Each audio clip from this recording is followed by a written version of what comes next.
M ರಾಜುರವರು ವಿಶೇಷ ಗೀತೆಯನ್ನು ಹಾಡುವಂತವರಾಗಿದ್ದಾರೆ.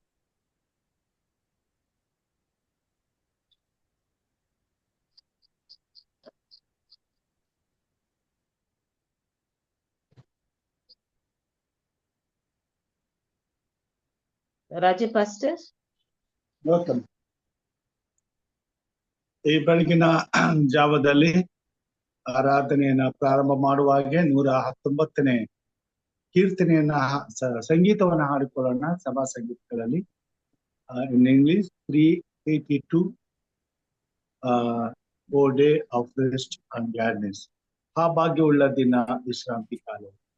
ಮೊಬೈಲ್ಗಳನ್ನ mute ಮಾಡಿಕೊಂಡು ಈ ಹಾಡನ್ನು ಹಾಡಿಕೊಳ್ಳೋಣ. ಆ ಭಾಗ್ಯವುಳ್ಳ ದಿನ ವಿಶ್ರಾಂತಿ ಕಾಲವು ಸಂಭ್ರಮ ಪಡತಕ್ಕ ಗಂಭೀರ ವೇಳೆಯು ಹಿರಿಯವಾದ ದಿನ ಅಮೂಲ್ಯ ಸಂಪತ್ತು ನನ್ನಾತ್ಮಕ್ಕೆ ಸುರತ್ನ ಸಂತೋಷವಾದದ್ದು. ಈ ಹೊತ್ತು ಕ್ರೈಸ್ತ ಸಭೆ ಎಲ್ಲೆಲ್ಲೂ ಕೂಡುತ್ತೆ, ಎಲ್ಲರಿಗೂ ಸುವಾರ್ತೆ ಪ್ರಸಂಗವಾಗುತ್ತೆ. ಅಜ್ಞಾನ ಮಾನದಲ್ಲಿ ಪ್ರಕಾಶ ಹುಟ್ಟುತ್ತೆ, ಸಭಕ್ತ ಜನರಲ್ಲಿ ಆ ಶಕ್ತಿ ಹೆಚ್ಚುತ್ತೆ. ಈ ದಿನ ದೇವತಾನ ಹೆಚ್ಚಾಗಿ ಮಾಡುವೆ, ವಿಮೋಚನೆಯಾಗ ಹಿಂಪಾಗಿ ಹಾಡುವೆ. ಭೂಲೋಕದಲ್ಲಿ ಸಾದ ಸಮಾಪ್ತವಾದರು, ಸುಲೋಕದಲ್ಲಿ ಸಾಬತ್ ಎಂದೆಂದೂ ತೀರದು.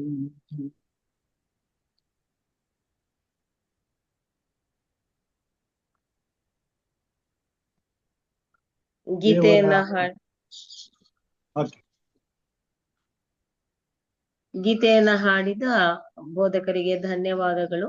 ಈ ಒಂದು ಸಮಯವು ಎಚ್ಚರವಾಗಿದ್ದು ಪ್ರಾರ್ಥನೆಯಲ್ಲಿ ದೈವಿಕ ಮನ್ನವನ್ನ ಪಡಿಸ್ತಕ್ಕಂಥ ಸಮಯವಾಗಿದೆ. ಬೋಧಕರಾದ ಪ್ರದೀಪ್ ಕುಮಾರ್ ಸುನಾರ್ ಅವರನ್ನ ದೈವಿಕ ಮನ್ನವನ್ನ ಪಡಿಸಲು ಸ್ವಾಗತಿಸ್ತೇನೆ. ಅದನ್ನ ಅನುವಾದ ಮಾಡತಕ್ಕಂಥವರು ಹಿರಿಕರಾದ ಚಿನ್ನಪ್ಪ ಸಾತ್ವಿಕ್ ಅವರು. Pastor Pradeep Sunar, this is your precious time. I welcome you to break the bread of life. Praise the Lord. Hallelujah. Hallelujah. It is indeed it's one more day and one more opportunity to ponder on the life-giving Word of God. ಕರ್ತನಿಗೆ ಸ್ತೋತ್ರವಾಗಲಿ. ಮತ್ತೊಂದು ಅವಕಾಶವನ್ನ ದೇವರು ಕೊಟ್ಟಿದ್ದಾನೆ. ಜೀವದಾಯಕವಾದ ಆತನ ವಾಕ್ಯವನ್ನ ನಾವು ಮತ್ತೆ ಧ್ಯಾನಿಸಲು ದೇವರು ಅನುವು ಮಾಡಿಕೊಟ್ಟಿದ್ದಾನೆ. ಸ್ತೋತ್ರವಾಗಲಿ. As I regularly say, there are two kinds of people that live on this earth. ಈ ಒಂದು ಭೂಮಿಯ ಮೇಲೆ ಎರಡು ತೆರನಾದ ಜನರು ಈ ಜೀವಿಸುವಂತವರಾಗಿರುತ್ತಾರೆ. One group of people will always say, "Oh God, it is one more day." ಒಂದು ಜನರ ಗುಂಪವರು, ಓ ದೇವರೇ, ಮತ್ತೊಂದು ದಿನ ಎಂಬುದಾಗಿ. But the other group of people will say, "Praise the Lord, it's a new day." ಮತ್ತೊಂದು ಗುಂಪಿನ ಜನರು ಹೇಳುತ್ತಾರೆ, ದೇವರಿಗೆ ಸ್ತೋತ್ರವಾಗಲಿ, ಮತ್ತೊಂದು ಹೊಸ ದಿನ ಕರುಣಿಸಿದ್ದಾರೆ.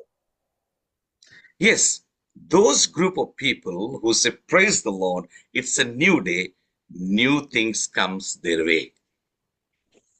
ಯಾರು ಇದು ಹೊಸ ದಿನವಾಗಿದೆ, ದೇವರು ಮತ್ತೊಂದು ದಿನವನ್ನು ಕೊಟ್ಟಿದ್ದಾನೆ ಎಂದು ಹೇಳುತ್ತಾರೋ ಅವರಿಗೆ ಹೊಸ ಹೊಸ ಒಂದು ಅವಕಾಶಗಳು ಬರುವಂತದ್ದಾಗಿದೆ. See, there is a thought that goes to each one of us, that why so many negativity and so many negative things comes my way. ನಮ್ಮಲ್ಲಿ ಒಂದು ವಿಷಯವನ್ನು ತಿಳ್ಕೊಳ್ಳೋದಾಗಿದೆ. ಅನೇಕ ರೀತಿಯಲ್ಲಿ ನಾವು ಈ ಒಂದು ನಕಾರಾತ್ಮಕವಾದ ವಿಷಯಗಳನ್ನ ನಾವು ಧ್ಯಾನಿಸುವಂತವರಾಗಿರ್ತೇವೆ. ಆ ವಿಷಯಗಳನ್ನ ಹೆಚ್ಚಾಗಿ ನಾವು ಪರಿಗಣಿಸುವಂತವರಾಗಿರ್ತೇವೆ. ಏಕೆ? We also say that why this disease is not leaving me, why this trouble is always with me, why this kind of failures is always with me, like these thoughts that comes to our mind, and many of us we talk about it as well. ಯಾಕೆ ಈ ಕಷ್ಟಗಳು ನನಗೆ ಮುತ್ಕೊಂಡಿವೆ, ಯಾಕೆ ಈ ಒಂದು ಸಮಸ್ಯೆ ನನ್ನನ್ನು ಕಾಡ್ತಾ ಇದೆ, ಯಾಕೆ ನನ್ನ ಜೀವನ ಈ ರೀತಿ ಆಗ್ತಾ ಇದೆ ಅಂತ ಯಾವಾಗ್ಲೂ ಅದ್ರ ಬಗ್ಗೆ ನಾವು ಹೀಗಳೆಯುವುದನ್ನ ನಾವು ನೋಡ್ತೇವೆ. Do you know why that is coming all the time behind us, or why it is associated with us? ಯಾಕೆ ಇದು ಯಾವಾಗಲೂ ನಮ್ಮ ಜೊತೆನೇ ಇರ್ತದೆ, ಯಾವಾಗಲೂ ನಮ್ಮನ್ನ ಬೆಂಬಿಡದೆ ಕಾಡ್ತದೆ ಅನ್ನೋದು ನಮಗೆ ಗೊತ್ತಿದೆಯೇ? Because we are inviting that and we have been uttering that again and again. ನಾವು ಯಾಕೆ ಅಂದ್ರೆ ಆವಾಗ ಅದನ್ನ ಆಹ್ವಾನ ಮಾಡ್ತಾ ಇರ್ತೇವೆ, ಅದನ್ನ ಬಾಯಲ್ಲಿ ಹೇಳ್ತಾ ಇರ್ತೇವೆ. All the time, the tension, the worry, the difficulties, the problems, the sicknesses, the insufficient, everything, we have been keep on uttering that. And so that is with us, it's following us. ಯಾವಾಗ್ಲೂ ನಾವು ಈ ಒಂದು ಯೋಚನೆಗಳು, ಚಿಂತೆಗಳು, ತೊಂದರೆಗಳು, ಈ ಕಾಯಿಲೆಗಳು, ಈ ರುಜಿನಗಳು ಎಲ್ಲವನ್ನ ನಾವು ಬಾಯಿಂದ ಅವಾಗ ಹೇಳ್ತಾ ಇರ್ತೇವೆ. I have come across in an article that there is a place called Salmon Island. ಸಲ್ಮೋನ್ ದ್ವೀಪದ ಒಂದು ವಿಷಯದಲ್ಲಿ ಒಂದು ವಿಷಯವನ್ನ ನಾನು ಈ ಪತ್ರಿಕೆಯಲ್ಲಿ ಓದಿದೆ.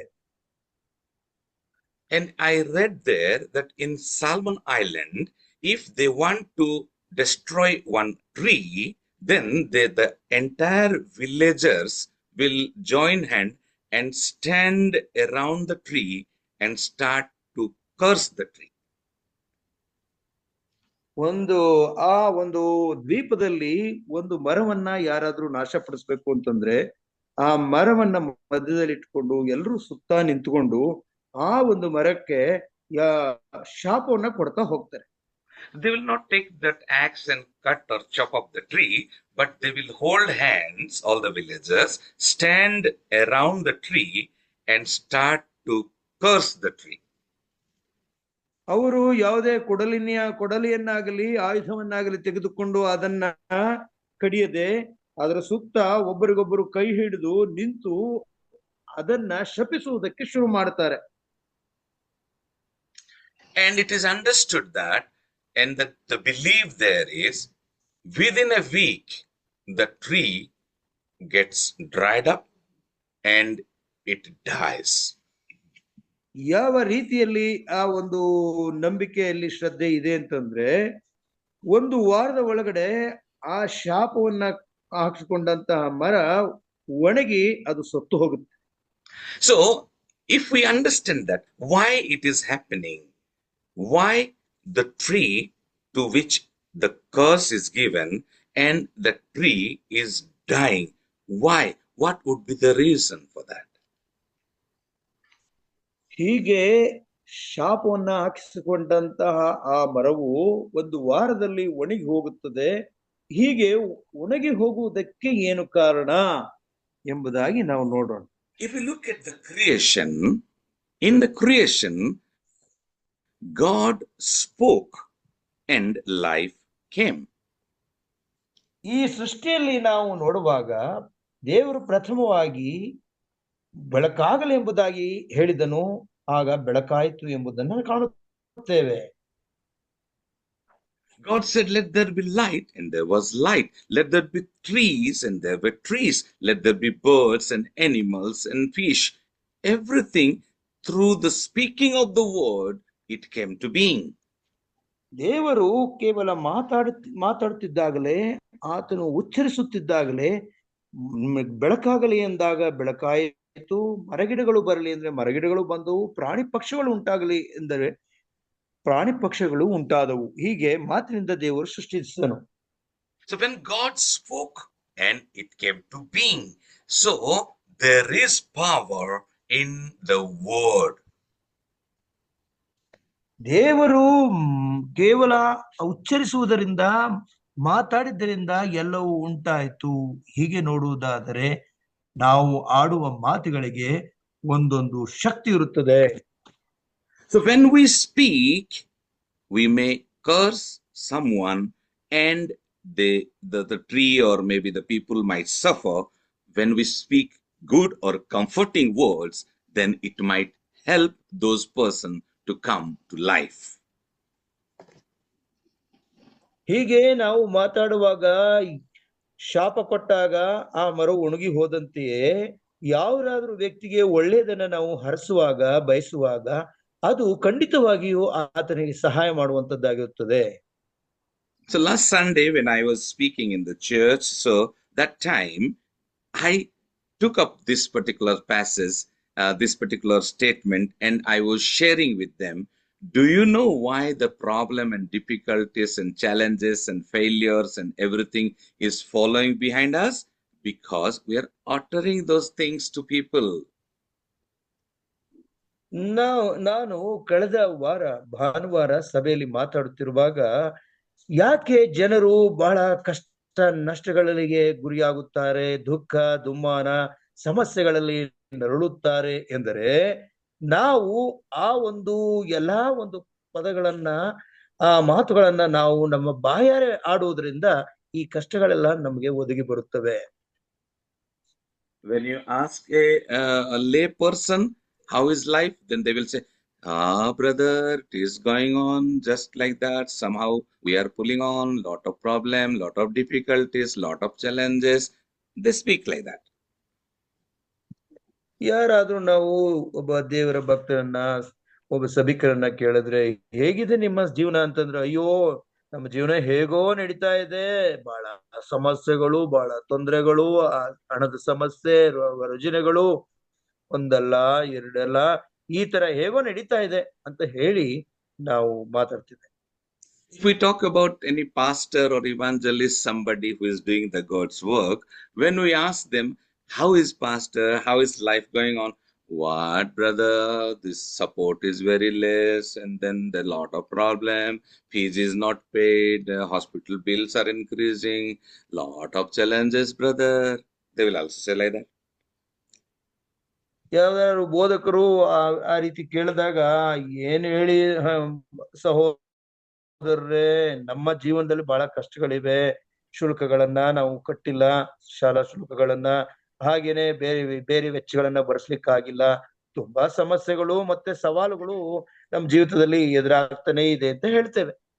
Please don't misunderstand me here, because we are talking about it more often.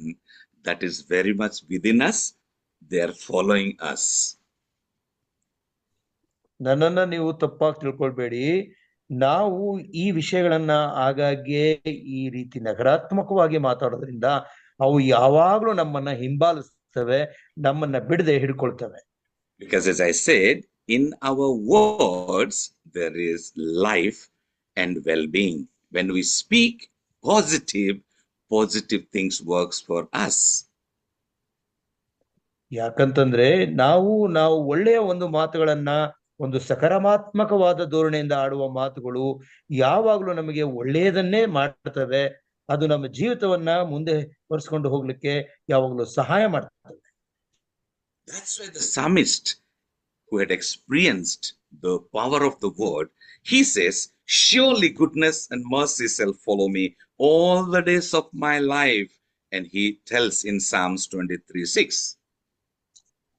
23ರಲ್ಲಿ ಕೀರ್ತನೆ 23:6 ಏನ್ ಹೇಳುತ್ತೆ ಅಂತ, ನಿಶ್ಚಯವಾಗಿ ನನ್ನ ಜೀವಮಾನದಲ್ಲೆಲ್ಲ ಶುಭವೂ ಕೃಪೆಯೂ ನನ್ನನ್ನು ಹಿಂಬಾಲಿಸುವವು, ನಾನು ಸದಾ ಕಾಲವು ಯೆಹೋವನ ಮಂದಿರದಲ್ಲಿ ವಾಸಿಸುವೆನು ಎಂಬುದಾಗಿ ಹೇಳುತ್ತಾನೆ. what is it going to follow him? ಆತನನ್ನ ನಾವು ಹಿಂಬಾಲಿಸುವಾಗ ನಮ್ಮನ್ನ ಏನ್ ಹಿಂಬಾಲಿಸುತ್ತೆ? Goodness and mercy shall follow him. ಶುಭವು ಮತ್ತೆ ಕೃಪೆಯು ನಮ್ಮನ್ನ ಹಿಂಬಾಲಿಸುವಂತದ್ದಾಗಿರುತ್ತದೆ. And the psalmist very clearly tells, surely, certainly, definitely, goodness and mercy is going to follow me. ಇಲ್ಲಿ ಕೀರ್ತನೆಗಾರನು ಇದರಲ್ಲಿ ಏನು ಹೇಳ್ತಾನೆ ಅಂತಂದ್ರೆ, ಖಂಡಿತವಾಗಿಯೂ, ನಿಶ್ಚಯವಾಗಿಯೂ, ಮತ್ತೆ ದೃಢವಾಗಿಯೂ ನನ್ನ ಜೀವಮಾನದೆಲ್ಲ ಶುಭ ಕೃಪೆ ನನ್ನನ್ನು ಹಿಂಬಾಲಿಸ್ತವೆ ಎಂಬುದಾಗಿ ಅವನು ಭರವಸೆ ಇಟ್ಟು ಹೇಳುವನಾಗಿದ್ದಾನೆ. And why is he able to say that? ಯಾಕೆ ಹಾಗೆ ಆತನು ಹೇಳಲು ಸಾಧ್ಯವಾಗುತ್ತದೆ? Because in the Psalms 23 verse 1 he says, the Lord is my shepherd and I shall not want. ಯಾಕಂದ್ರೆ ಈ ಕೀರ್ತನೆ 23 ಮೊದಲನೇ ವಚನ ಹೀಗೆ ಹೇಳುತ್ತದೆ, ಯೆಹೋವನು ನನಗೆ ಕುರುಬನು, ಕೊರತೆ ಪಡೆನು ಎಂಬುದಾಗಿ. He says the Lord is my shepherd, that is why all that I need I get it. ಯಾಕಂದ್ರೆ ಆತನು ಹೇಳುತ್ತಾನೆ, ಯೆಹೋವನು ನನಗೆ ಕುರುಬನಾಗಿರುವುದರಿಂದ ನನ್ನ ಎಲ್ಲಾ ಸಂದರ್ಭಗಳಲ್ಲಿಯೂ ನನಗೆ ಬೇಕಾದ್ದನ್ನ ಆತನು ದೊರಕಿಸಿಕೊಡುತ್ತಾನೆ. Because he is speaking, the Lord is my shepherd, I shall not want, he can very well say, surely goodness and mercy shall follow all the days of my life, and I will dwell in the house of the Lord forever. ಯೆಹೋವನೇ ನನಗೆ ಕುರುಬನು ಆಗಿರುವುದರಿಂದ ನಾನು ಯಾವುದಕ್ಕೂ ಕೊರತೆ ಪಡುವುದಿಲ್ಲ ಅಂತ ಹೇಳೋದ್ರಿಂದ ಆತನು ನಿಶ್ಚಯವಾಗಿ ಹೇಳಬಹುದಾಗಿದೆ, ನನ್ನ ಜೀವಮಾನದಲ್ಲೆಲ್ಲ ಶುಭವೂ ಕೃಪೆಯು ನನ್ನನ್ನು ಹಿಂಬಾಲಿಸುತ್ತವೆ ಎಂಬುದಾಗಿ. So my dear brothers and sisters, your word has life. Your word has power. Your word has something to build and change yourself. ನನ್ನ ಪ್ರಿಯ ಸಹೋದರ ಸಹೋದರಿಯರೇ, ನಿಮ್ಮ ಮಾತುಗಳಲ್ಲಿ ಒಂದು ಶಕ್ತಿ ಇದೆ, ನಿಮ್ಮ ಮಾತುಗಳಲ್ಲಿ ಜೀವ ಇದೆ, ನಿಮ್ಮ ಮಾತುಗಳಿಂದಲೇ ನೀವು ಬದುಕುತ್ತೀರಿ, ಚೆನ್ನಾಗಿ ಜೀವಿಸುತ್ತೀರಿ, ನಿಮ್ಮ ಮಾತುಗಳಿಂದಲೇ ನಿಮಗೆ ಕಷ್ಟಗಳಿವೆ. So when we learn to talk from the word of God, when we learn to talk the goodness of God, when we learn to talk the goodness and mercy of the Lord, surely that would follow us, and all the trouble and difficulties and challenges would disappear from our life. ನಾವು ದೇವರ ವಾಕ್ಯಗಳಿಂದ ನಾವು ಉದಾಹರಿಸಿ ದೇವರ ವಾಕ್ಯಗಳಿಂದ ನಾವು ಮಾತಾಡುವಾಗ, ದೇವರ ಸತ್ಯವನ್ನ ವಚನಗಳಿಂದ ಮಾತಾಡುವಾಗ ನಾವು ಖಂಡಿತವಾಗಿಯೂ ಒಳ್ಳೆಯ ರೀತಿಯಲ್ಲಿ ಜೀವಿಸಲು ಸಾಧ್ಯವಾಗುತ್ತದೆ. ನಮಗೆ ಖಂಡಿತವಾಗಿಯೂ ಶುಭವು ಕೃಪೆಯು ನಮ್ಮನ್ನ ಹಿಂಬಾಲಿಸಲು ಸಾಧ್ಯವಾಗುತ್ತದೆ. How many of us would be willing to say, praise the Lord, I am in trouble? ಎಷ್ಟು ಜನರು ಇದನ್ನ ಹೇಳಲಿಕ್ಕೆ ಇಷ್ಟಪಡ್ತೀರಾ? ದೇವರಿಗೆ ಸ್ತೋತ್ರವಾಗಲಿ, ನಾನು ಸಮಸ್ಯೆಗಳಲ್ಲಿ ಬಿದ್ದುಕೊಂಡಿದ್ದೇನೆ ಎಂಬುದಾಗಿ. How many of us literally can say like that? Praise God, I am going through very difficult times, and praise the Lord, I am in a lot of trouble now. Can we say something like that? ನಮ್ಮಲ್ಲಿ ಎಷ್ಟು ಜನರು ಕಷ್ಟದಲ್ಲಿ ಕಾರ್ಪಣ್ಯಗಳಲ್ಲಿ ಇರುವಾಗ ದೇವರಿಗೆ ಸ್ತೋತ್ರವಾಗಲಿ, ನನ್ನನ್ನ ಸಮಸ್ಯೆಗಳು ಮುಟ್ಟಿಕೊಂಡಿವೆ, ದೇವರಿಗೆ ಸ್ತೋತ್ರವಾಗಲಿ, ನನ್ನ ಕಷ್ಟದಲ್ಲಿ ಜೀವಿಸ್ತಾ ಇದ್ದೇನೆ ಅಂತ ಯಾರಾದ್ರೂ ಹೇಳಿಕ್ಕೆ ಇಷ್ಟಪಡ್ತೀರಾ ನಮ್ಮಲ್ಲಿ? So if we look at this, then it's very difficult for us to say, praise the Lord, there is trouble in my life. Praise the Lord, I'm happy that trouble is coming and being part of my life. It's very difficult to say that. ನೋಡುವುದಾದರೆ ನಾವು ಏನಾದರೂ ಕಷ್ಟಗಳಲ್ಲಿ ಸಿಕ್ಕಿ ಹಾಕಿಕೊಂಡಾಗ ಮತ್ತೆ ದುಃಖದಲ್ಲಿ ಇರುವಾಗ ದೇವರಿಗೆ ಸ್ತೋತ್ರವಾಗಲಿ, ನನಗೆ ಕಷ್ಟಗಳಿವೆ, ದೇವರಿಗೆ ಸ್ತೋತ್ರವಾಗಲಿ, ನಾನು ದುಃಖದಲ್ಲಿದ್ದೇನೆ ಎಂಬುದಾಗಿ ಹೇಳುವುದಕ್ಕೆ ಬಹಳ ಕಷ್ಟ ಆಗುತ್ತೆ. Someone was very nicely telling the other day, trouble is not a trouble to you. ಕೆಲವರು ಹೇಳ್ತಾರೆ, ಅನುಭವಕಾರರು, ಈ ಸಮಸ್ಯೆಗಳು ನಿಜವಾಗಿಯೂ ನಮಗೆ ಸಮಸ್ಯೆಗಳನ್ನ ಒಡ್ಡುವುದಿಲ್ಲ. Trouble is not a trouble to you. ಯಾವ ಸಮಸ್ಯೆಯೂ ನಿನಗೆ ಸಮಸ್ಯೆಯಾಗಿ ಇರುವುದಿಲ್ಲ. how you look at the trouble is trouble for you. ಯಾವ ರೀತಿಯಲ್ಲಿ ಆ ಸಮಸ್ಯೆಗಳನ್ನ ಅಥವಾ ತೊಂದರೆಗಳನ್ನ ನಾವು ನೋಡ್ತೇವೆಯೋ ಅದು ತಾನೇ ನಮಗೆ ಒಂದು ತೊಂದರೆಯಾಗಿ ತೊಡಕಾಗಿ ಇರುತ್ತದೆ. How do we look at the trouble and what decision we take? How do we take it? The perspective towards the trouble is the real trouble for you. ನಾವು ಆ ತೊಂದರೆಗಳು ಬಂದಾಗ ಆ ತೊಂದರೆಗಳನ್ನ ಯಾವ ರೀತಿ ಸ್ವೀಕಾರ ಮಾಡ್ತೇವೆ, ಯಾವ ದೃಷ್ಟಿಕೋನದಲ್ಲಿ ಅದನ್ನ ನೋಡ್ತೇವೆ, ಅದು ತಾನೇ ನಿಜವಾದ ಒಂದು ಸಮಸ್ಯೆ ಆಗಿರ್ತದೆ. So today I just would like to ponder for a short while on these thoughts, how the trouble can shape our life. ಈ ದಿನ ನಾನು ಒಂದು ಸ್ವಲ್ಪ ಹೊತ್ತು ಧ್ಯಾನ ಮಾಡುವ ವಿಷಯ ಯಾವುದಾಗಿದೆ ಅಂತಂದ್ರೆ, ಹೇಗೆ ನಮ್ಮ ಸಮಸ್ಯೆಗಳು ನಮ್ಮ ಜೀವಿತವನ್ನ ರೂಪಿಸುತ್ತವೆ ಎಂಬುದರ ಬಗ್ಗೆ. In John chapter 16 verse 33, Lord Jesus Christ himself have talked about it. ಯೋಹಾನ 16ನೇ ಅಧ್ಯಾಯದಲ್ಲಿ ಯೇಸು ಕ್ರಿಸ್ತನು ಸ್ವತಃ ಹೀಗೆ ಹೇಳುವಂತವನಾಗಿದ್ದಾನೆ. He tells there that these things I have spoken to you, that in me you may have peace. In this world you will have tribulation, but be of good cheer. I have overcome the world.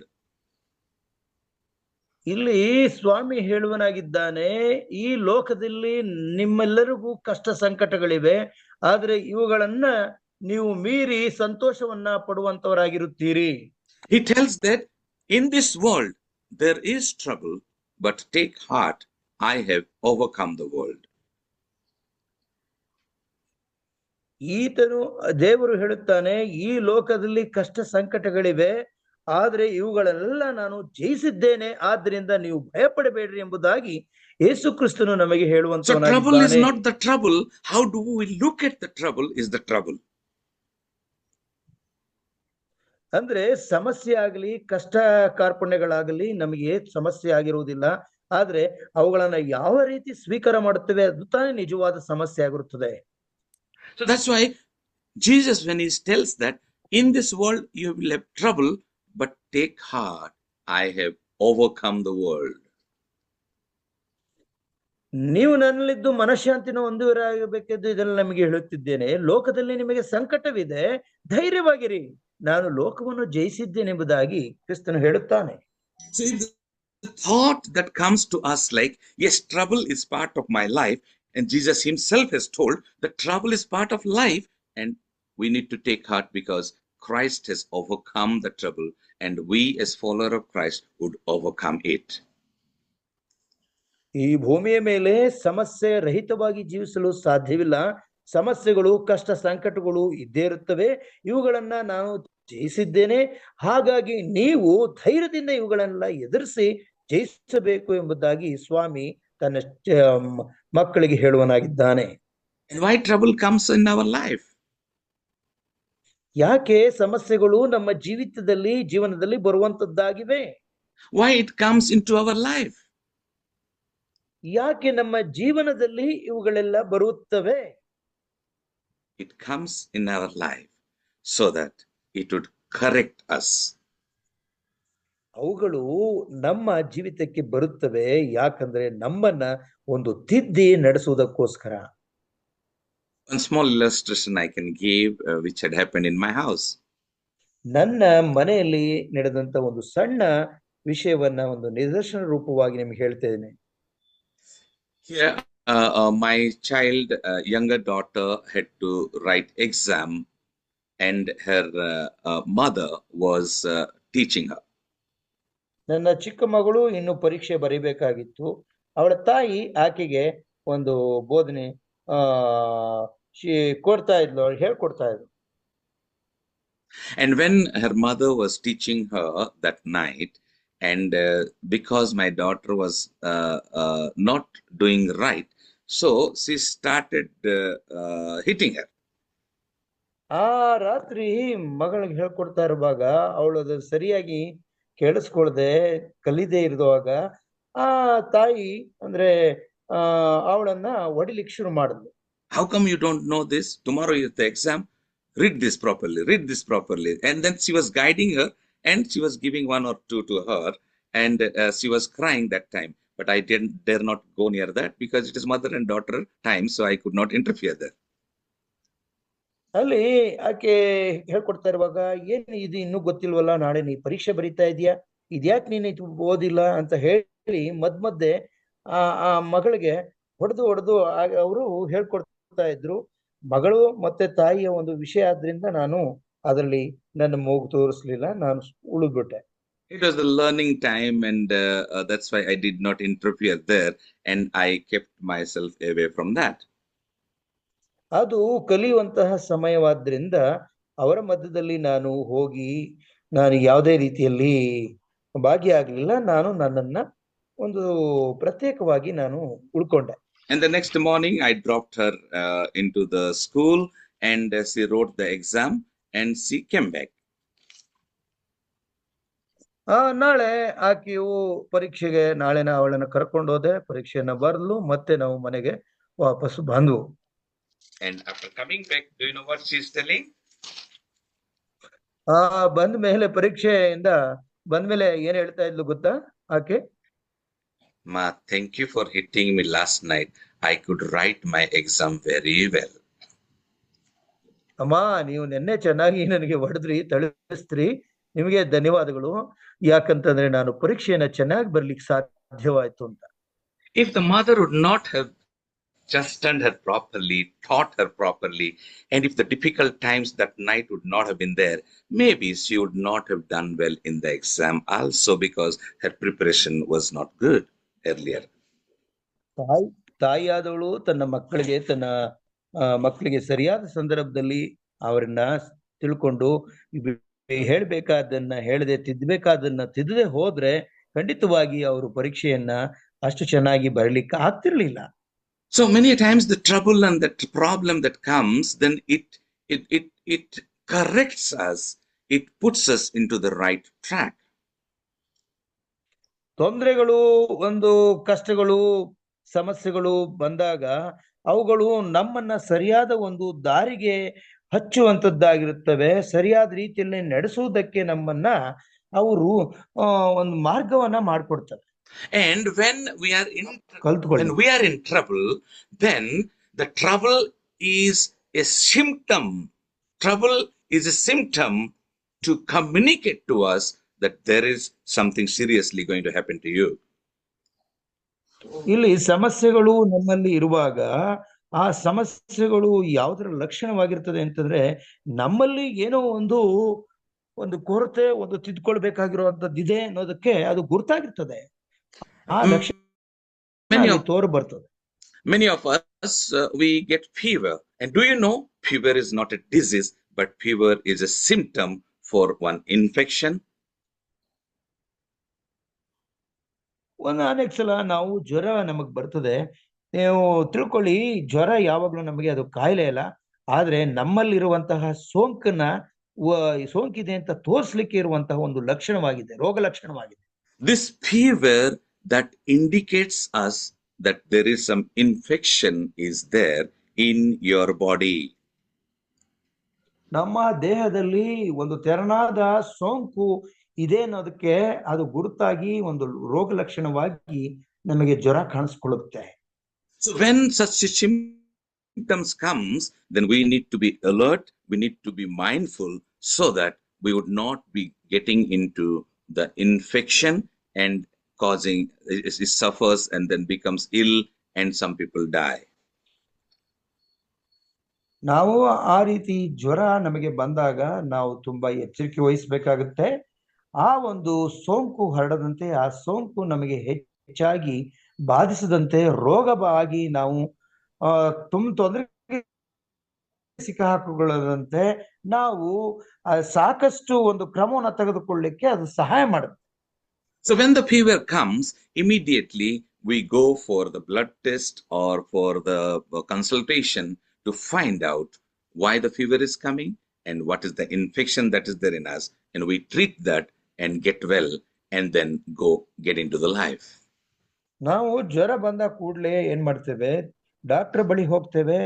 ಈ ಒಂದು ರಕ್ತ ಪರೀಕ್ಷೆಯನ್ನ ಮಾಡಿಸ್ತೇವೆ. ರಕ್ತ ಪರೀಕ್ಷೆಯಲ್ಲಿ ಏನಾಗಿರ್ಬೋದು, ಯಾವುದರ ಸೋಂಕಾಗಿರ್ಬೋದು ಅಂತ ತಿಳ್ಕೊಂಡು ಅದಕ್ಕೆ ತಕ್ಕನಾದ ಔಷಧವನ್ನ ಪಡ್ಕೊಂಡು ನಾವು ಬೇಗ ಗುಣಪಡಿಸ್ಕೊಂಡು ಸರಿಯಾಗ್ಲಿಕ್ಕೆ ನಾವು ಪ್ರಯತ್ನ ಪಡ್ತೇವೆ. So that's what Jesus himself tells, that in this world you will have trouble, but take heart, I have overcome the world. ಇದನ್ನ ತಾನೇ ಯೇಸು ಕ್ರಿಸ್ತನು ಹೇಳುತ್ತಾನೆ, ಲೋಕದಲ್ಲಿ ನಿಮಗೆ ಸಂಕಟ ಉಂಟು, ಧೈರ್ಯವಾಗಿರಿ, ನಾನು ಲೋಕವನ್ನು ಜಯಿಸಿದ್ದೇನೆ ಎಂಬುದಾಗಿ ಹೇಳುತ್ತಾನೆ.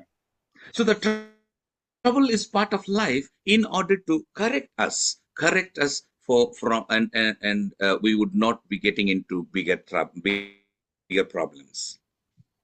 ಒಂದು ಸಣ್ಣ ಸಮಸ್ಯೆಯು ದೊಡ್ಡ ಸಮಸ್ಯೆಗೆ ಸಿಲುಕಬಾರದು ಅಂತ ಹೇಳಿ ನಮ್ಮನ್ನ ನಾವು ಒಂದು ತಿದ್ದುಕೊಳ್ಳಿಕ್ಕೆ, ನಮ್ಮನ್ನು ಸರಿಪಡಿಸಲಿಕ್ಕೆ ಯಾವಾಗ್ಲೂ ಈ ಸಮಸ್ಯೆ ಅನ್ನೋದು. So the psalmist says in Psalm 139, "O Lord, you have searched me and know me." ಇಲ್ಲಿ ಕೀರ್ತನೆಗಳು 139ರಲ್ಲಿ ಹೇಳ್ತದೆ, ದೇವರೇ ನೀನು ನನ್ನನ್ನ ಶೋಧಿಸುವನಾಗಿದ್ದಿ, ನನ್ನನ್ನ ಸಂಪೂರ್ಣವಾಗಿ ತಿಳಿದುಕೊಂಡವನಾಗಿದ್ದಿ ಎಂಬುದಾಗಿ. You know my sitting down, you know my rising up, you understand my thoughts afar off. ನೀನು ನನ್ನನ್ನ ಕೂತ್ಕೊಳ್ಳೋದು ಗೊತ್ತು, ನಾ ಹೇಳುವುದು ಗೊತ್ತು, ಮತ್ತೆ ನನ್ನ ಆಲೋಚನೆಗಳನ್ನು ಸಹ ನೀನು ತಿಳ್ಕೊಂಡಿದ್ದಿ ಎಂಬುದಾಗಿ. You comprehend my path and my lying down and are acquainted with all my ways. ನನ್ನ ಎಲ್ಲಾ ಆಲೋಚನೆಗಳು, ನನ್ನ ಎಲ್ಲಾ ಮಾರ್ಗಗಳು ನಿನಗೆ ಚೆನ್ನಾಗಿ ತಿಳಿದವಾಗಿವೆ ಎಂಬುದಾಗಿ ಹೇಳ್ತಾನೆ. There is not a word on my tongue, but behold, O Lord, you know it altogether. ದೇವರೇ, ಈ ನನ್ನ ನಾಲಿಗೆಯಲ್ಲಿ ಮಾತುಗಳಿಲ್ಲ, ನೀನು ಅರಿಯದೇ ಇರುವಂತದ್ದು ಒಂದೂ ಇಲ್ಲ ಎಂಬುದಾಗಿ ಹೇಳುತ್ತಾನೆ. And God knows everything that comes our way.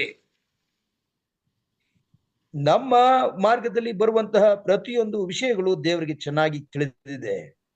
That is why Paul writes there in Romans 8:28, and we know that all things work together for good to those who love God, to those who are called according to his purpose. ರೋಮಾಪುರದವರಿಗೆ ಬರೆದ ಪತ್ರಿಕೆ 8ನೇ ಅಧ್ಯಾಯ 28ನೇ ವಚನದಲ್ಲಿ ಇಲ್ಲಿ ಹೇಳುವಂತದ್ದಾಗಿದೆ ವಚನ, ಇದಲ್ಲದೆ ದೇವರ ಸಂಕಲ್ಪದ ಮೇರೆಗೆ ಕರೆಯಲ್ಪಟ್ಟು ಆತನ್ನು ಪ್ರೀತಿಸುವರ ಹಿತಕ್ಕಾಗಿ ಎಲ್ಲಾ ಕಾರ್ಯಗಳು ಅನುಕೂಲವಾಗುತ್ತವೆ ಎಂದು ನಿಮಗೆ ಗೊತ್ತದೆ ಎಂಬುದಾಗಿ ಹೇಳ್ತಾರೆ. So we know that this trouble is going to bring good for me. ನಾವು ಇಲ್ಲಿ ನೋಡ್ತೇವೆ, ಈ ಎಲ್ಲಾ ಸಮಸ್ಯೆಗಳು, ಈ ಒಂದು ಇವೆಲ್ಲ ಒಂದು ತೊಂದರೆಗಳು ನಮ್ಮ ಒಳ್ಳೆಯದಕ್ಕಾಗಿ ಬರ್ತವೆ ಎಂಬುದಾಗಿ ನಾವು ನೋಡ್ತೇವೆ. And that's why Jesus himself also told those who are heavy laden, come to me, I will give you rest. ಹಾಗಾಗಿ ಯೇಸು ಕ್ರಿಸ್ತನು ಹೇಳುತ್ತಾನೆ, ಯಾರು ಹೊರೆ ಹೊತ್ತಿದ್ದೀರೋ, ಯಾರು ಬಳಲಿದ್ದೀರೋ, ನೀವು ನನ್ನ ಬಳಿಗೆ ಬನ್ನಿ, ನಾನು ನಿಮಗೆ ವಿಶ್ರಾಂತಿ ಕೊಡ್ತೇನೆ ಅಂತ. Yes, Matthew 11:28, we everybody know. Come to me and I will give you rest. ಇಲ್ಲಿ ಮತ್ತಾಯ 11ನೇ ಅಧ್ಯಾಯ 28ನೇ ವಚನ ಹೇಳ್ತೇವೆ, ಎಲೈ ಕಷ್ಟಪಡುವವರೇ, ಹೊರೆ ಹೊತ್ತವರೇ, ನೀವೆಲ್ಲರೂ ನನ್ನ ಬಳಿಗೆ ಬನ್ನಿರಿ, ನಾನು ನಿಮಗೆ ವಿಶ್ರಾಂತಿಯನ್ನು ಕೊಡುತ್ತೇನೆ ಎಂಬುದಾಗಿ. But we are satisfied with only that. We don't go to read verse 29. ನಾವು ಅಷ್ಟಕ್ಕೆ ಆಗ್ತೇವೆ, 29ನೇ ವಚನ ಓದಲಿಕ್ಕೆ ನಾವು ಯಾವಾಗ್ಲೂ ಪ್ರಯತ್ನ ಪಡೋದಿಲ್ಲ. Because verse 29 tells us, take my yoke upon you and learn from me, and you will find rest for your souls. ಯಾಕಂದ್ರೆ 29ನೇ ವಚನ ಹೀಗೆ ಹೇಳುವಂತದ್ದಾಗಿದೆ, ನಾನು ಸಾತ್ವಿಕನೂ ದೀನ ಮನಸ್ಸುಳ್ಳವನೂ ಆಗಿರುವುದರಿಂದ ನನ್ನ ನಗುವನ್ನು ನಿಮ್ಮ ಮೇಲೆ ತೆಗೆದುಕೊಂಡು ನನ್ನಲ್ಲಿ ಕಲಿತುಕೊಳ್ಳಿರಿ ಎಂಬುದಾಗಿ ಆತನು ಹೇಳುತ್ತಾನೆ. So God himself has told that in this world there is trouble, but take heart, I have overcome the world. Why? Because he wants to invite us to inspect and to correct us through his teachings so that we would find rest for our souls. ಯೇಸು ಕ್ರಿಸ್ತನು ಸ್ವತಃವಾಗಿ ಹೇಳುತ್ತಾನೆ, ಈ ಲೋಕದಲ್ಲಿ ನಿಮಗೆ ಕಷ್ಟ ಸಂಕಟಗಳು ಉಂಟು, ಆದರೆ ಧೈರ್ಯವಾಗಿರಿ, ಅವುಗಳನ್ನ ನಾನು ಜಯಿಸಿದ್ದೇನೆ. ಹಾಗಾಗಿ ದೇವರು ಈ ಕಷ್ಟಗಳನ್ನು ಕೊಡುವಾಗ ಅವುಗಳನ್ನ ಪರಿಶೀಲಿಸಿ ಅವುಗಳಿಂದ ನಮಗೆ ಒಳ್ಳೆಯ ಪಾಠವನ್ನ ಆತನು ಕಲಿಸುವಂತವನಾಗಿರುತ್ತಾನೆ. So when difficulties comes, when trouble comes, then how do you look at the trouble? That is the real trouble. The trouble is not a trouble for you. ಒಂದು ಸಮಸ್ಯೆಗಳು ಬಂದಾಗ, ಒಂದು ಸವಾಲುಗಳು, ಕಷ್ಟ ಸಂಕಟಗಳು ಬಂದಾಗ ಅವುಗಳನ್ನ ನಾವು ಹೇಗೆ ಸ್ವೀಕಾರ ಮಾಡುತ್ತೇವೆ ಎಂಬುದೇ ಒಂದು ಸಮಸ್ಯೆ ಆಗಿರುತ್ತದೆ ಹೊರತು ಆ ಸಮಸ್ಯೆಯೇ ನಮಗೆ ಸಮಸ್ಯೆ ಆಗಿರುವುದಿಲ್ಲ. So my dear brothers and sisters, when trouble comes to you, please start looking at from the perspective of God, from the perspective that yes, God wants to instruct me, God wants to correct me, and that is why this trouble has come to me. ನನ್ನ ಸಹೋದರ ಸಹೋದರಿಯರೇ, ಯಾವಾಗ್ಲಾದ್ರೂ ಈ ಸಮಸ್ಯೆಗಳು ನಿಮ್ಗೆ ಬಂದಾಗ ನೀವು ಯಾವಾಗ್ಲೂ ತಿಳ್ಕೊಳ್ಳಿ, ಈ ಸಮಸ್ಯೆಗಳನ್ನ ನಾವು ದೇವರು ನೋಡುವ ದೃಷ್ಟಿಯಲ್ಲಿ ನೋಡಬೇಕಾಗಿದೆ. ಅಂದ್ರೆ ಈ ಸಮಸ್ಯೆಗಳು ಯಾಕಾಗಿ ನಮಗೆ ಬಂದಿವೆ, ಇದರಲ್ಲಿ ಯಾವ ಉದ್ದೇಶವಿದೆ, ದೇವರು ನಮ್ಮನ್ನ ಸರಿಪಡಿಸ್ಲಿಕ್ಕೆ ಇದನ್ನ ತಂದಿದ್ದಾನೆ ಅಂತ ಹೇಳಿ ಅವುಗಳನ್ನ ನಾವು ಆ ರೀತಿ ಸ್ವೀಕಾರ ಮಾಡಿ ಅದನ್ನ ದೇವರ ಹತ್ರ ಹೋಗೋದೇ ನಮ್ಗೆ ಒಂದು ಒಳ್ಳೆಯ ಒಂದು ಸಲಹೆ ಆಗಿದೆ. So we need to change our perspective. How do we look at the trouble? When trouble comes, how do we look at it? That is what is more important for us as children of God. ಸಮಸ್ಯೆಗಳು ಬಂದಾಗ ಆ ಸಮಸ್ಯೆಗಳನ್ನ ನಾವು ಯಾವ ದೃಷ್ಟಿಕೋನದಲ್ಲಿ ನೋಡಬೇಕೆಂಬುದೇ ನಿಜವಾದ ಒಂದು ಉತ್ತರವಾಗಿದೆ. ಅದನ್ನ ತಾನೇ ನಾವು ಕಲ್ತ್ಕೋಬೇಕಾಗಿದೆ. ಆ ಸಮಸ್ಯೆಯನ್ನ ಯಾವ ದೃಷ್ಟಿಯಲ್ಲಿ ನಾವು ನೋಡ್ಬೇಕಾಗಿದೆ, ಹೇಗೆ ಅದನ್ನ ಸ್ವೀಕಾರ ಮಾಡಬೇಕಾಗಿದೆ ಅನ್ನೋದೇ ನಮ್ಗೆ ಇಲ್ಲಿ ಕಲಿಯಬೇಕಾದದ್ದು ಅಂತ. So in our day-to-day life, we need to understand this, that when trouble comes, God wants to inspect and also to correct us. And that is why the trouble is a symptom to us to tell us and to correct our ways. ನಮಗೆ ಕಷ್ಟ ಸಂಕಟಗಳು ಅಥವಾ ಸಮಸ್ಯೆಗಳು ಬರುವಾಗ ದೇವರು ಆ ಸಮಸ್ಯೆಗಳಿಂದ ಏನನ್ನೋ ನಮಗೆ ಬೋಧಿಸಬೇಕಾಗಿರುತ್ತದೆ, ಸೂಚಿಸಬೇಕಾಗಿರುತ್ತದೆ ಮತ್ತು ತಿದ್ದಬೇಕಾಗಿರುತ್ತದೆ. ಹಾಗಾಗಿ ಆ ಸಮಸ್ಯೆಗಳು ನಮಗೆ ಬಂದಿರ್ತವೆ. Because the psalmist very clearly tells there, as we read in Psalms 23 verse 6, surely goodness and mercy shall follow me all the days of my life, and I will dwell in the house of the Lord forever. I will not be dwelling in trouble and problem and difficulties, but goodness and mercy will follow me, and I will dwell in the house of the Lord. ಇಲ್ಲಿ ಕೀರ್ತನೆಗಾರನು ಹೇಳುವಂಥದ್ದು ಸರಿಯಾಗಿದೆ. ನಿಶ್ಚಯವಾಗಿ ಶುಭವು ಕೃಪೆಯು ನನ್ನನ್ನು ಹಿಂಬಾಲಿಸುವವು, ನಾನು ಜೀವಮಾನದಲ್ಲ ಯೆಹೋವನ ಮಂದಿರದಲ್ಲಿ ವಾಸಿಸುವನು ಎಂಬುದಾಗಿ ಹೇಳುತ್ತಾನೆ ಹೊರತು ನನ್ನ ಜೀವಮಾನದಲ್ಲ ಸಮಸ್ಯೆಗಳ ಮಧ್ಯದಲ್ಲಿ ವಾಸಿಸುತ್ತೇನೆ ಎಂಬುದಾಗಿ ಆತನು ಹೇಳುವುದಿಲ್ಲ. So in our day-to-day life, what we need to do when trouble comes in our way, then we need to change our perspective, because we need to understand that through this trouble, God wants to instruct me and correct my ways. ನಮಗೆ ಸಮಸ್ಯೆಗಳು ನಮ್ಮ ಜೀವಿತದಲ್ಲಿ ಬಂದಾಗ ನಮ್ಮ ಒಂದು ಆ ದೃಷ್ಟಿಕೋನವನ್ನ ನಾವು ಸರಿಪಡಿಸ್ಕೋಬೇಕು, ಆ ನೋಡುವಂತಹ ದೃಷ್ಟಿಯನ್ನ ತಿದ್ಕೋಬೇಕು. ಆವಾಗ ಆ ಒಂದು ಸಮಸ್ಯೆಗಳಿಂದ ದೇವರು ನಮಗೆ ಬೇಕಾದಂತ ಪಾಠವನ್ನ, ನಮಗೆ ಬೇಕಾದಂತ ಪಾಠವನ್ನ ಅವನು ತಂದು ಕೊಡ್ತಾನೆ. So once if we understand that this trouble is for my correction, then our perspective will change. ನೋಡಿ, ಈ ಒಂದು ವಿಷಯವನ್ನ ನಾವು ಸರಿಯಾಗಿ ಅರ್ಥ ಮಾಡಿಕೊಂಡಾಗ ಸಮಸ್ಯೆಗಳು ನಮ್ಮ ತಿದ್ದುಪಾಟಿಗೋಸ್ಕರ ಬಂದಿವೆ ಎಂಬುದಾಗಿ ನಾವು ಅದನ್ನ ಸ್ವೀಕಾರ ಮಾಡುವರಾಗಿರುತ್ತೇವೆ. One more thing, that when trouble comes in our way, then God wants not only wants to correct us, but God also wants to direct us. ಇಂಥ ಸಮಸ್ಯೆಗಳು ನಮ್ಮ ಮಾರ್ಗದಲ್ಲಿ ಜೀವಿತದಲ್ಲಿ ಬರುವಾಗ ದೇವರು ನಮ್ಮನ್ನ ತಿದ್ದುವುದು ಮಾತ್ರವಲ್ಲ, ನಮಗೆ ಬೇಕಾದಂತ ನಿರ್ದೇಶನವನ್ನ, ಅಂದ್ರೆ ಆ ಒಂದು ಮಾರ್ಗ ತೋರಿಸುವನು ಆಗಿರುತ್ತಾನೆ, ಮಾರ್ಗದರ್ಶಕನಾಗಿರುತ್ತಾನೆ. Yeah, he will show us the way how to go. He will tell us how to correct ourselves. He will instruct us and guide us.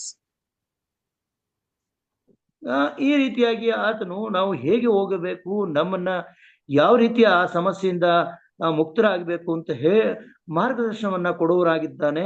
ಆವಾಗ ನಾವು ಅದರಿಂದ ಮುಕ್ತರಾಗುವುದಕ್ಕೆ ಸಾಧ್ಯವಾಗುತ್ತದೆ.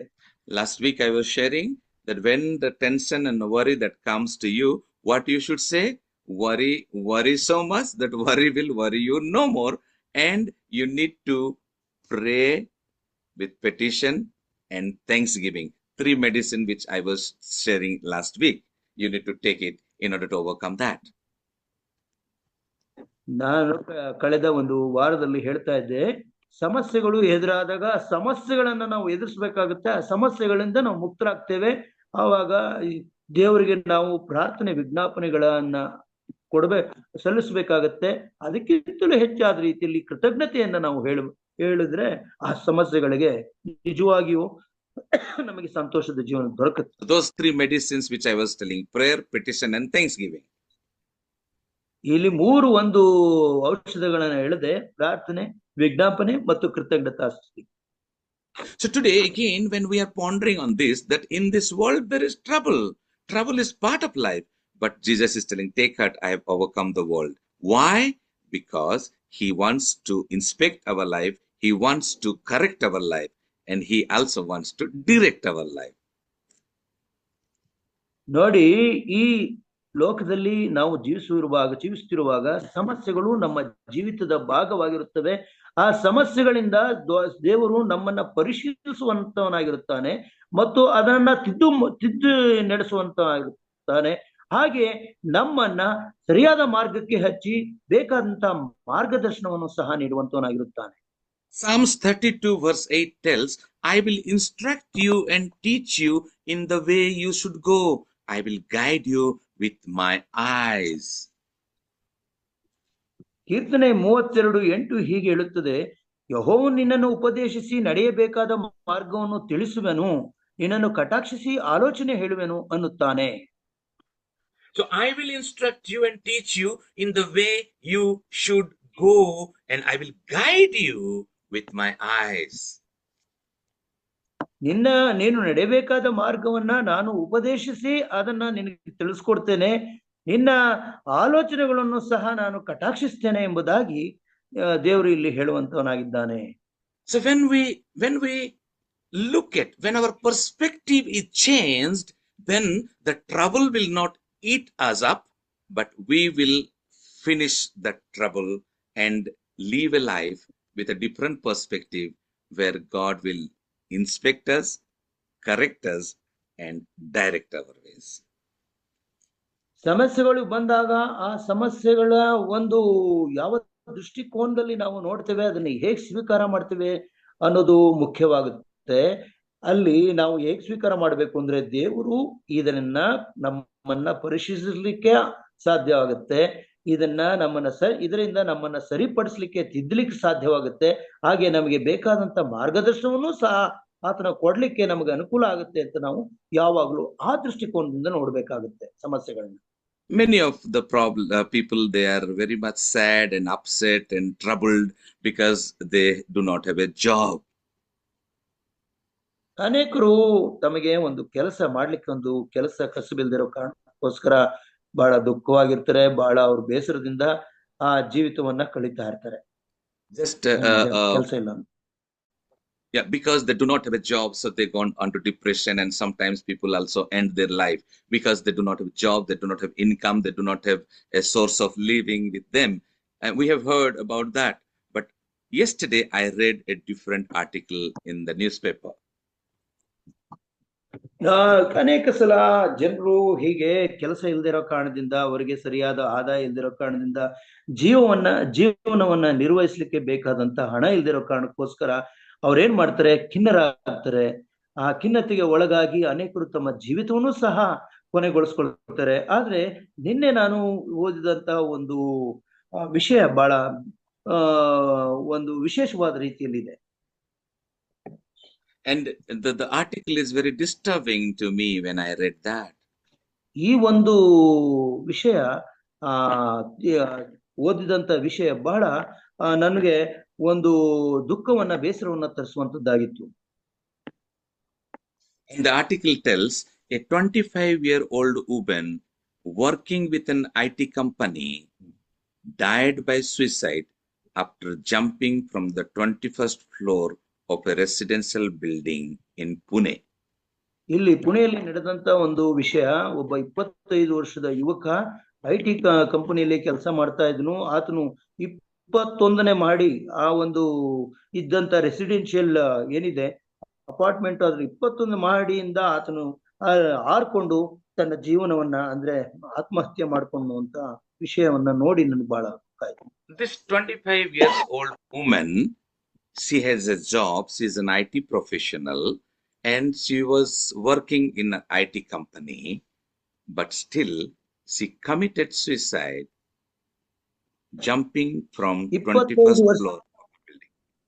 25 ವರ್ಷದ ಒಬ್ಬ ಸ್ತ್ರೀ ಕೆಲಸ ಬಿದ್ದಾಕೆ IT ಕಂಪನಿಯಲ್ಲಿ ದುಡಿತಾ ಇದ್ಲು, ಅವಳಿಗೆ ಒಳ್ಳೆ ಸಂಬಳ ಬರ್ತಾ ಇದ್ದು, ಆದಾಗ್ಯೂ ಸಹ 21ನೇ ಮಹಡಿಯಿಂದ ಅವಳು ಬಿದ್ದು ತನ್ನ ಪ್ರಾಣವನ್ನ ಕಳ್ಕೊಂಡದ್ದು ಬಹಳ ನಮಗೆ ಒಂದು ಖೇದಕರವಾಗಿತ್ತು. And do you know what was the suicide note that was left there? What was written there? ಅಲ್ಲಿ ಆಕೆ ಆತ್ಮಹತ್ಯೆ ಮಾಡ್ಕೊಂಡಾಗ ಅವಳು ಒಂದು ಚೀಟಿಯಲ್ಲಿ ಬರೆದಿಟ್ಟು ಹೋಗಿದ್ಲು. ಆ ವಿಷಯ ಏನು ಗೊತ್ತಿದೆಯೇ? You'll be surprised to read that. She had written there, "It's enough of living. I'm fed up and I want to die."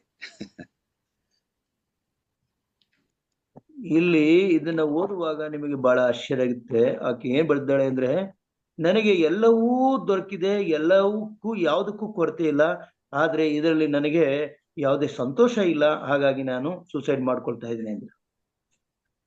25 years only she has lived, but she is fed up with her life. So trouble is not the trouble. How do we look at the trouble is the real trouble for us. ನೋಡಿ, 25 ವರ್ಷಗಳ ಮಾತ್ರ ಈ ಭೂಮಿಯಲ್ಲಿ ಅವಳು ಬದುಕಿದ್ಲು.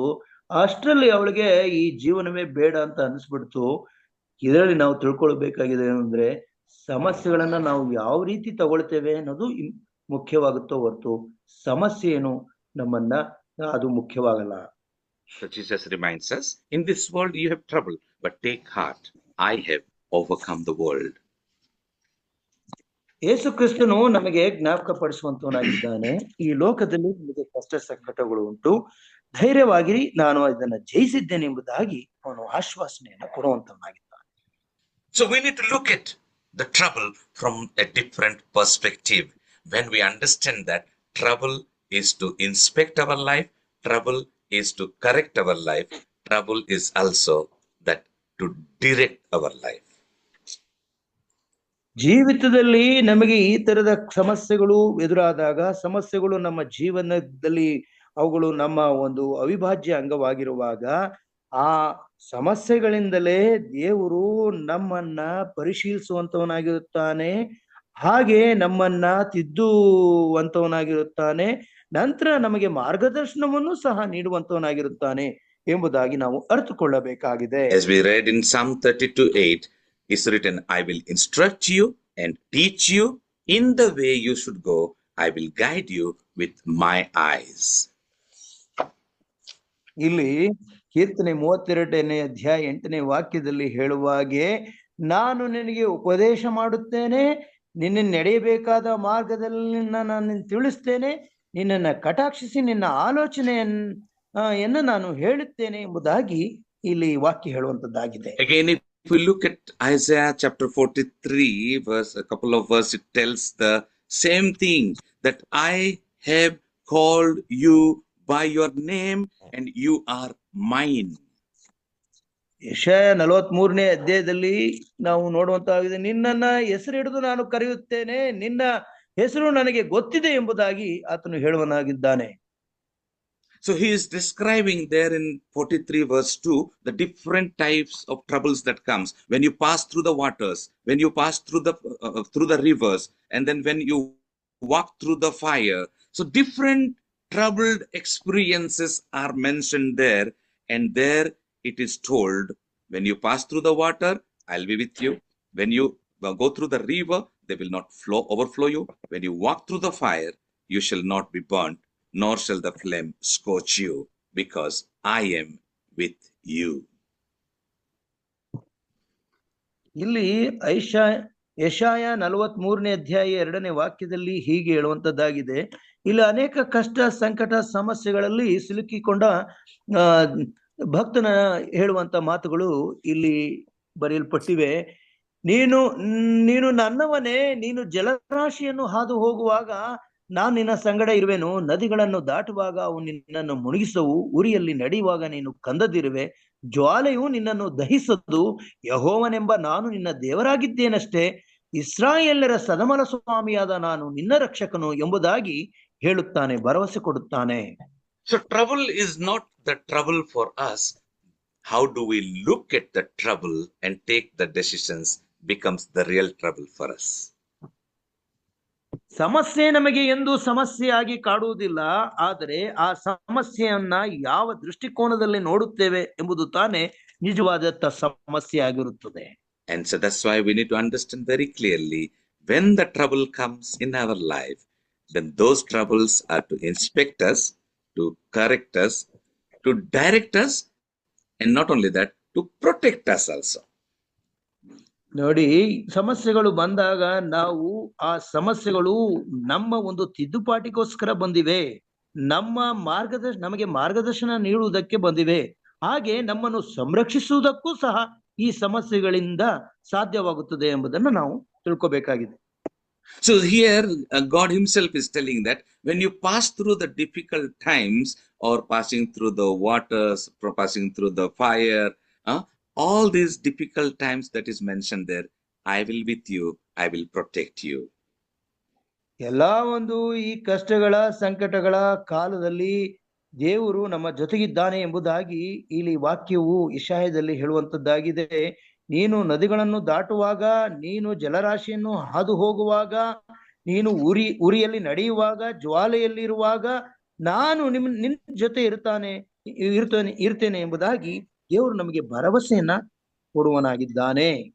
And that is something which we all need to understand in our day-to-day life, that when trouble comes, God wants to inspect, God wants to correct, God wants to direct, and wants to protect our life.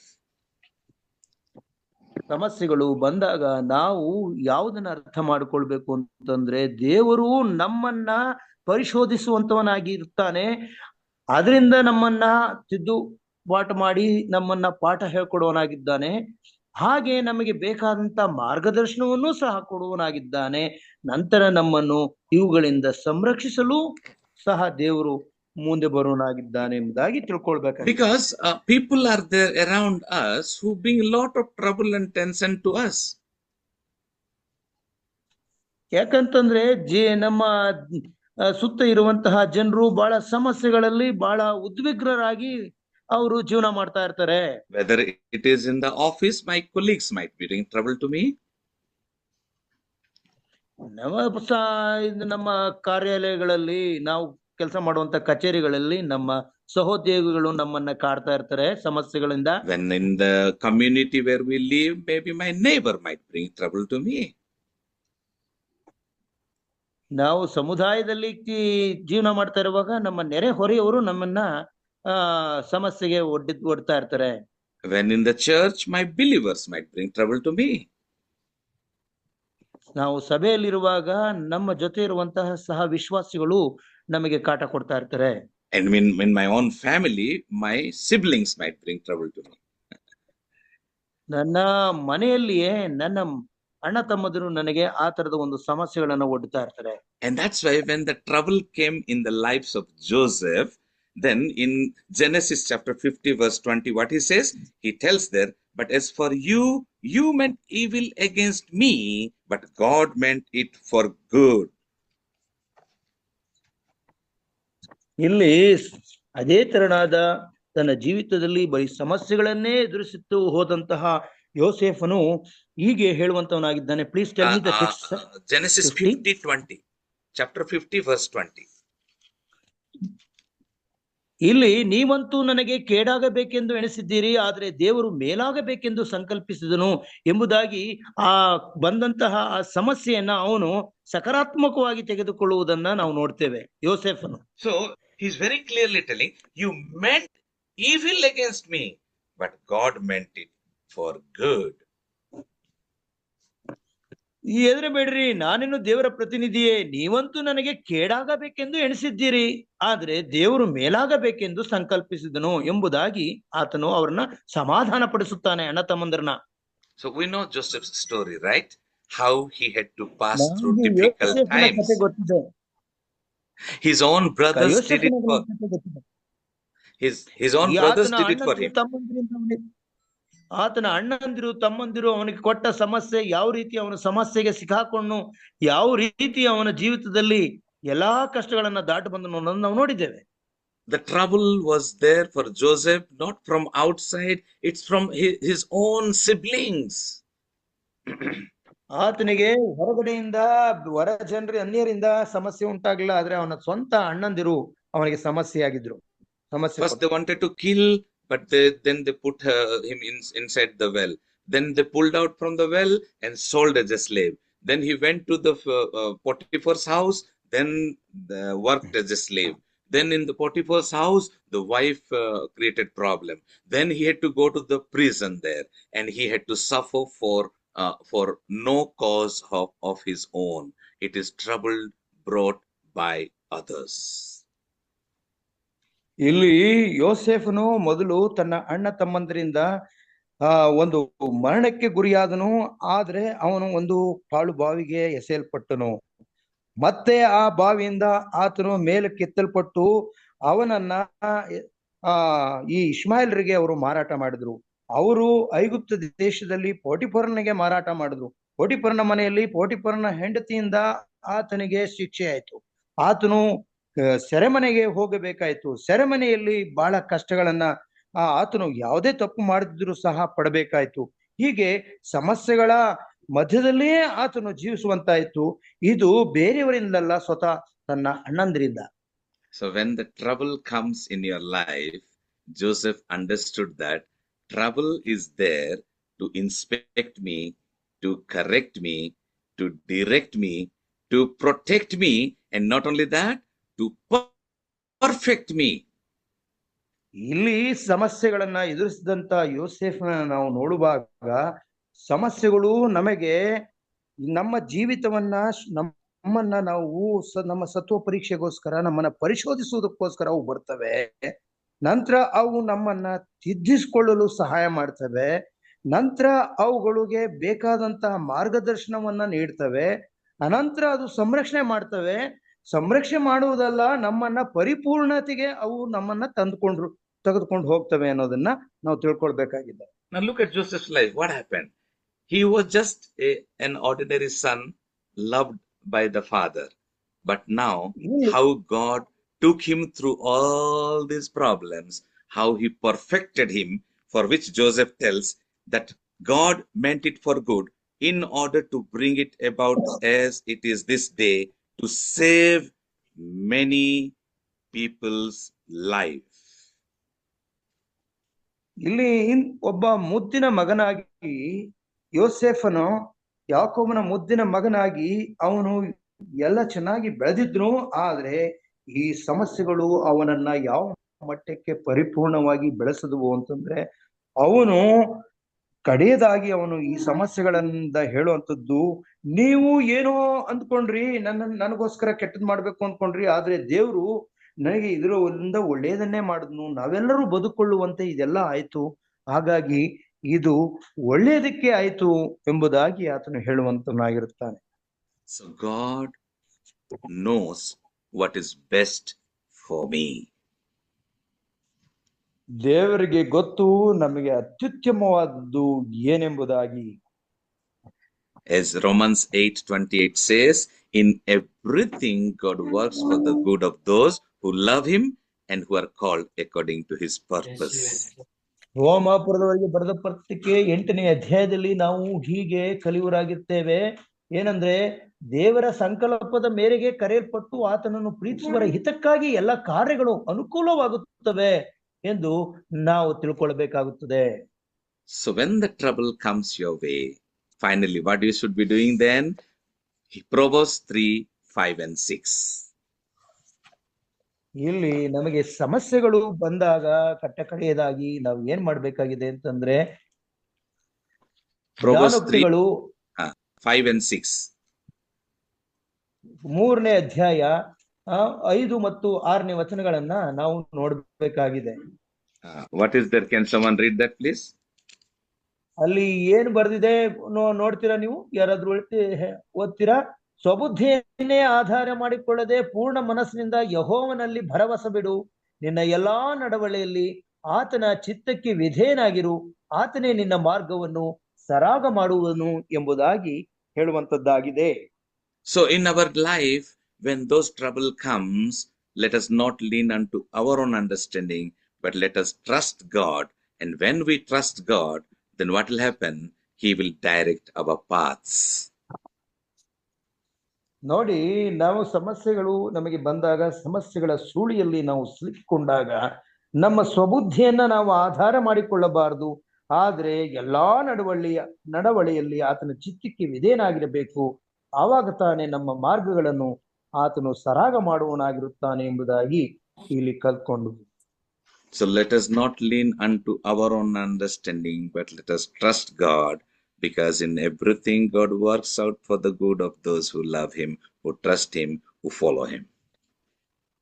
ನಾವು ಸಮಸ್ಯೆಗಳು ಬಂದಾಗ ಸ್ವಬುದ್ಧಿಯನ್ನು ಆಧಾರ ಮಾಡಿಕೊಳ್ಳದೆ ಪೂರ್ಣ ಮನಸ್ಸಿನಿಂದ ದೇವರಲ್ಲಿ ಭರವಸೆ ಇಡೋಣ. ಆವಾಗ ತಾನೇ ನಾವು ಆತನ ಚಿತ್ತಕ್ಕೆ ವಿಧೇಯರಾದಾಗ ನಮ್ಮ ಮಾರ್ಗಗಳನ್ನ ಆತನು ಸರಾಗ ಮಾಡಿ ನಮ್ಮ ಜೀವಿತದಲ್ಲಿ ನಮಗೆ ಯಶಸ್ಸನ್ನ ಗೆಲುವನ್ನು ತಂದು ಕೊಡುವಂತವನಾಗಿರುತ್ತಾನೆ.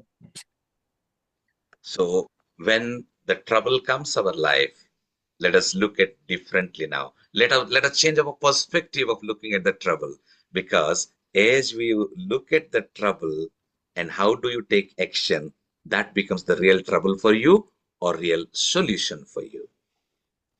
ಹಾಗಾಗಿ ನಮ್ಮ ಜೀವಿತದಲ್ಲಿ ಸಮಸ್ಯೆಗಳು ಬರುವಾಗ ಅವುಗಳನ್ನ ನಾವು ಅವು ವಿಚಲಿತರಾಗದೆ ಆ ಸಮಸ್ಯೆಗಳನ್ನ ಯಾವ ರೀತಿ ತೆಗೆದುಕೊಳ್ಬೇಕು ಅನ್ನೋದನ್ನ ಕಲ್ತ್ಕೊಂಡು ಅದನ್ನ ದಾಟಿ ಹೋಗ್ಲಿಕ್ಕೆ, ಅದನ್ನ ನಿವಾರಿಸ್ಕೊಂಡು ಹೋಗ್ಲಿಕ್ಕೆ ನಮಗೆ ಬೇಕಾದಂತ ದೃಷ್ಟಿಕೋನವನ್ನ ಪಡ್ಕೊಂಡು ಅವುಗಳನ್ನ ನಾವು ಸ್ವೀಕಾರ ಮಾಡಿಕೊಂಡು ಜೀವಿಸಬಹುದಾಗಿದೆ. As we said, when trouble comes, God wants to inspect your life, correct your life, direct your life, protect your life, and not only that, He wants to perfect your life. Because John 10:10 tells that the thief comes to rob, steal, kill, and destroy. I have come to give you life in its fullness. ಇಲ್ಲಿ ಯೋಹಾನ್ ಬರೆದ ಸುವಾರ್ತೆಯಲ್ಲಿ 10:10 ಹೇಳುವಂತದ್ದಾಗಿದೆ, ಕಳ್ಳನು ಕದ್ಕೊಳ್ಳೋದಕ್ಕೆ ಬರ್ತಾನೆ, ಕೊಯ್ಯೋದಕ್ಕೆ ಬರ್ತಾನೆ, ಹಾಳು ಮಾಡೋದಕ್ಕೆ ಬರ್ತಾನೆ, ಮತ್ತಾವುದಕ್ಕೂ ಬರೋದಿಲ್ಲ. ನಾನಾದ್ರೂ ಅವುಗಳಿಗೆ ಜೀವ ಇರಬೇಕೆಂತಲೂ ಅದು ಸಮೃದ್ಧಿಯಾಗಿರಬೇಕೆಂತಲೂ ಬರುತ್ತೇನೆ ಎಂಬುದಾಗಿ ವಚನ ಹೇಳುತ್ತದೆ. ಹಾಗಾಗಿ ಸಮಸ್ಯೆಗಳು ಬಂದಾಗ ನಾವು ಏನ್ ತಿಳ್ಕೊಳ್ಬೇಕಾಗಿದೆ ಅಂತಂದ್ರೆ, ಈ ಸಮಸ್ಯೆಗಳು ನಮ್ಮನ್ನ ಪರಿಶೋಧಿಸಿ ನಮ್ಮನ್ನ ಯಾರು ಅಂತ ನಮಗೆ ತಿಳಿಸ್ಕೊಡ್ತವೆ. ಮಾತ್ರವಲ್ಲದೆ ನಾವು ತಿದ್ದುಕೊಳ್ಳುವಂತೆ ಸಹಾಯ ಮಾಡ್ತವೆ. ಅಷ್ಟಲ್ಲದೆ ನಮಗೆ ಮಾರ್ಗದರ್ಶನವನ್ನು ಕೊಡುವಂತದ್ದಾಗಿವೆ, ನಮಗೆ ಸಂರಕ್ಷಣೆಯನ್ನು ನೀಡುವಂತದ್ದಾಗಿವೆ. ನಂತರ ನಮ್ಮನ್ನು ಪರಿಪೂರ್ಣ ರೀತಿಯಲ್ಲಿ ನಮ್ಮನ್ನ ಪರಿಪೂರ್ಣತೆಯನ್ನ ತಂದು ಕೊಡುವಂತದ್ದು ಸಮಸ್ಯೆಗಳೇ ಆಗಿರ್ತವೆ. ಆದ್ರಿಂದ ಸಮಸ್ಯೆಗಳನ್ನ ಸರಿಯಾದ ಒಂದು ದೃಷ್ಟಿಕೋನದಲ್ಲಿ ನಾವು ಎದುರಿಸಬೇಕಾಗುತ್ತೆ. So God wants to tell, through the trouble, I want to inspect you, I want to correct you, I want to direct you, I want to protect you, and not only that, I want to perfect you.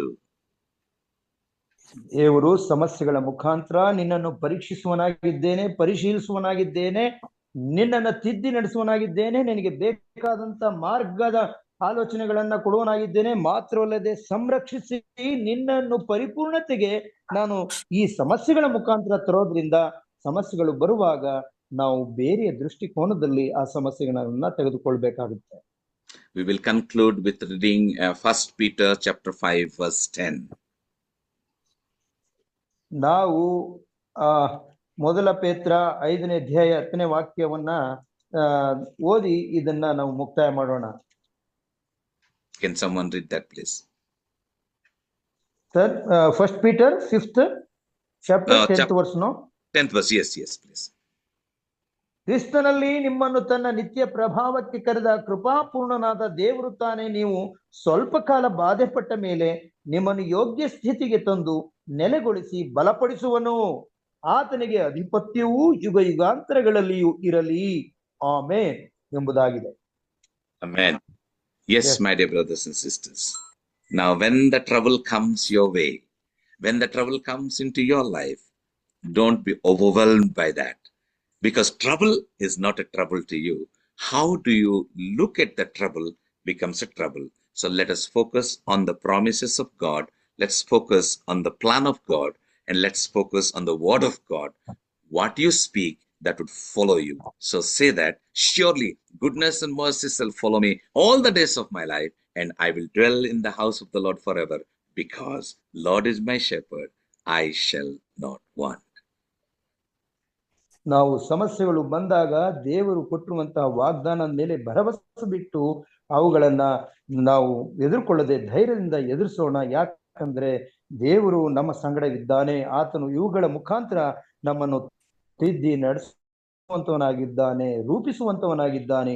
ಹಾಗಾಗಿ ನಿಶ್ಚಯವಾಗಿ ನನ್ನ ಜೀವಮಾನದೆಲ್ಲ ಶುಭವೂ ಕೃಪೆಯು ನನ್ನನ್ನು ಹಿಂಬಾಲಿಸುವವು. ನಾನು ಯಾವ ಸದಾಕಾಲವು ಯೆಹೋವನ ಮಂದಿರದಲ್ಲಿ ವಾಸಿಸುತ್ತೇನೆ ಎಂಬುದಾಗಿ ಕೀರ್ತನೆಗಾರನು ಹೇಳಿದಂತೆ ನಾವು ಈ ಸಮಸ್ಯೆಗಳು ಬಂದಾಗ ಹೆದರಿಕೊಳ್ಳದೆ ಈ ದೇವರ ಒಂದು ವಾಗ್ದಾನದ ಮೇಲೆ ಭರವಸೆ ಬಿಟ್ಟು ಆತನು ಕರೆದ ಕೃಪಾಪೂರ್ಣನಾದ ದೇವರು ತಾನೇ ಸ್ವಲ್ಪ ಕಾಲ ಬಾಧೆ ಪಟ್ಟ ಮೇಲೆ ನಮ್ಮನ್ನು ಯೋಗ್ಯ ಸ್ಥಿತಿಗೆ ತರುತ್ತಾನೆ, ನೆಲೆಗೊಳಿಸುತ್ತಾನೆ, ಬಲಪಡಿಸುತ್ತಾನೆ ಎಂಬುದಾಗಿ ತಿಳಿದು ನಾವು ಜೀವಿಸೋಣ. May God bless us so that we would ponder on these thoughts and then rejoice in His word and lead a life worthy of God's calling. May God bless us. ದೇವರು ನಮ್ಮನ್ನ ಈ ವಾಕ್ಯಗಳ ಮುಖಾಂತರ ಬಲಪಡಿಸಲಿ, ನಾವು ಒಳ್ಳೆಯ ರೀತಿಯಲ್ಲಿ ಜೀವಿಸುವಂತಾಗಲಿ, ನಾವು ಆತನಲ್ಲಿ ಇದ್ದುಕೊಂಡು ಎಲ್ಲಾ ಕಷ್ಟಗಳನ್ನ ನಾವು ಸಂತೋಷ ಪಡುತ್ತಾ ನಾವು ಭರವಸೆಯಿಂದ ಈ ಜೀವಿತವನ್ನ ಸಾಗಿಸುವುದಕ್ಕೆ ದೇವರು ನಮಗೆ ಸಹಾಯ ಮಾಡಲಿ ಎಂಬುದೇ ನನ್ನ ಪ್ರಾರ್ಥನೆಯಾಗಿದೆ. ದೇವರು ನಮ್ಮೆಲ್ಲರನ್ನು ಆಶೀರ್ವಾದ ಮಾಡಲಿ ಎಂಬುದೇ ನನ್ನ ಪ್ರಾರ್ಥನೆ. Till we meet next Saturday, may God be with us and bless us and lead and guide us. Amen. ಮುಂದಿನ ವಾರ ಹೀಗೆ ನಾವು ಸಭೆಯಾಗಿ ಕೂಡುವವರೆಗೆ ದೇವರು ನಮ್ಮ ಜೊತೆ ಇರಲಿ, ನಮ್ಮನ್ನ ನಡೆಸುವಂತವನಾಗಿರಲಿ, ನಮ್ಮನ್ನು ಕಟಾಕ್ಷಿಸಿ ನಮ್ಮನ್ನ ಸಂರಕ್ಷಿಸಿ ಕಾಪಾಡಲಿ ಎಂಬುದೇ ನನ್ನ ಪ್ರಾರ್ಥನೆಯಾಗಿದೆ. ಆಮೆನ್. ಆಮೆನ್. God bless us. Amen. Amen. Beautiful message. Thank you, sir. Praise the Lord. ಈ ಬೆಳಗಿನ ಜಾವದಲ್ಲಿ ಉತ್ತಮವಾದಂತಹ ಸಂದೇಶವನ್ನ ತನ್ನಂತ ಆ ಬೋಧಕರಾದಂತ ಪ್ರದೀಪ್ ಕುಮಾರ್ ಸುನಾ ಅವರಿಗೆ ನಾನು ವಂದನೆಗಳನ್ನ ಸಲ್ಲಿಸ್ತೇನೆ. Thank you pastor Pradeep Kumar for giving us the bread of life, and let God bless you and your ministry. We will pray for you and we will be with you, and we will anticipate to every Sabbath bread of life from you. Thank you very much. ಈ ಸಮಯದಲ್ಲಿ ಈ ಒಂದು ಬೆಳಗಿನ ಜಾವದಲ್ಲಿ ದೇವರು ನಮ್ಮನ್ನು ಆಶೀರ್ವಾದಕ್ಕಾಗಿ ದೇವರಿಗೆ ಸ್ತೋತ್ರ ಸಲ್ಲಿಸೋಣ. ಈಗ ನಾವು ಪ್ರಾರ್ಥನೆ ವಿಜ್ಞಾಪನೆಗಳಿಗೆ ಹೋಗೋಣ. ಪ್ರಾರ್ಥನೆ ವಿಜ್ಞಾಪನೆಗಳಿದ್ರೆ ಅದನ್ನ ತಿಳಿಸ್ಬೇಕೆಂಬುದಾಗಿ ಕೇಳ್ಕೊಳ್ತೇನೆ. ಚಾರ್ಟ್ ಅಲ್ಲಿ ಪ್ರಾರ್ಥನೆ ವಿಜ್ಞಾಪನೆಗಳಿದೆ. ಸಹೋದರಿ ಲೀಲಾ ಶೈಲಾ ಇದಾರ, ಶೈಲಾ ಬೆಂಜಮಿನ್ ಅವರು ಕಾಣ್ತದೆ. ಓಕೆ, ಚಾರ್ಟ್ ಅಲ್ಲಿ ಪ್ರಾರ್ಥನೆ ವಿಜ್ಞಾಪನೆಗಳಿದೆ, ಅದನ್ನ ದಯಮಾಡಿ ಪ್ರಾರ್ಥನೆ ಮಾಡ್ಬೇಕೆಂದ ಕೇಳ್ಕೊಳ್ತೇನೆ. ಪಾಸ್ಟರ್ ಎಸ್ ಟಿ ಸಾಲಮನ್ ಅವರು ಪ್ರಾರ್ಥನೆಯನ್ನ ಮಾಡಿ ಅಂತ್ಯಾಶೀರ್ವಾದವನ್ನು ಕೊಡಬೇಕೆಂದ ಚಾರ್ಟ್ ಅಲ್ಲಿದೆ ವಿಜ್ಞಾಪನೆಗಳು. First good morning. Good morning Lokesh. Manjunath ಅವ್ರಿಗೆ ಮತ್ತೆ ಅರ್ಚನಾ ಅವ್ರಿಗೆ ಪ್ರಾರ್ಥನೆ. ಅವರು ಮಂಜುನಾಥ್ ಆಪರೇಷನ್ ಆಗಿ ವಾರ್ಡಲ್ಲಿ ಹಾಕಿದಾರೆ. ಮಂಜುನಾಥ್ ಅವ್ರಿಗೆ ದೇವರ ಆಶೀರ್ವಾದ ಮಾಡಿದ್ದಾರೆ. ಮತ್ತೆ ಅರ್ಚನಾ ಅವ್ರಿಗಾಗಿ ಪ್ರಾರ್ಥನೆ ಮಾಡಿ. ಮಂಜುನಾಥ್ ಅವ್ರಿಗೋಸ್ಕರ ಪ್ರಾರ್ಥನೆ ಮಾಡೋಣ. ಹಾಗೆ ಓಕೆ, ಪ್ರಾರ್ಥನೆ ಮಾಡೋಣ. ಅರ್ಚನಾ ಮತ್ತು ಮಂಜುನಾಥ. ಓಕೆ. ಕೃಪೆಯುಳ್ಳ ದೇವರೇ ಸ್ವಾಮಿ, ಮತ್ತೊಂದು ಈ ಸಬ್ಬತ್ತಿನ ಮುಂದೆ ಹೊತ್ತಿನಲ್ಲಿ ಸ್ವಾಮಿ, ನಿನ್ನ ಮಕ್ಕಳಾದ ನಾವುಗಳು ನಿನ್ನ ಪರಿಶುದ್ಧ ಸನ್ನಿಧಿಯಲ್ಲಿ ಬಂದು ಈ ಝೂಮ್ ಮಾಧ್ಯಮದ ಮುಖಾಂತರವಾಗಿ ನಿಮ್ಮನ್ನ ಪ್ರಾರ್ಥಿಸಲು, ಆರಾಧಿಸಲು ಸಮಯವನ್ನು ಕೊಡೋದಕ್ಕಾಗಿ ನಿಮಗೆ ಸ್ತೋತ್ರಗಳಾಗಲಿ. ಜೀವಿತರ ಸಂಖ್ಯೆಯಲ್ಲಿ ನಮ್ಮನ್ನು ಸೇರಿಸಿದ್ದೀರಿ. ಇಂದು ಸ್ವಾಮಿ, ಉದಯ ಕಾಲದಲ್ಲಿ ನಿಮ್ಮ ವಾಕ್ಯಗಳನ್ನು ನಾವು ಸಿದ್ಧ ಮನಸ್ಸಿನಿಂದ ಸ್ವೀಕರಿಸಿಕೊಳ್ಳುವ ಹಾಗೆ ನಿನ್ನ ಕೃಪೆಯನ್ನು ದಯಪಾಲಿಸಿದ್ದೀರಿ.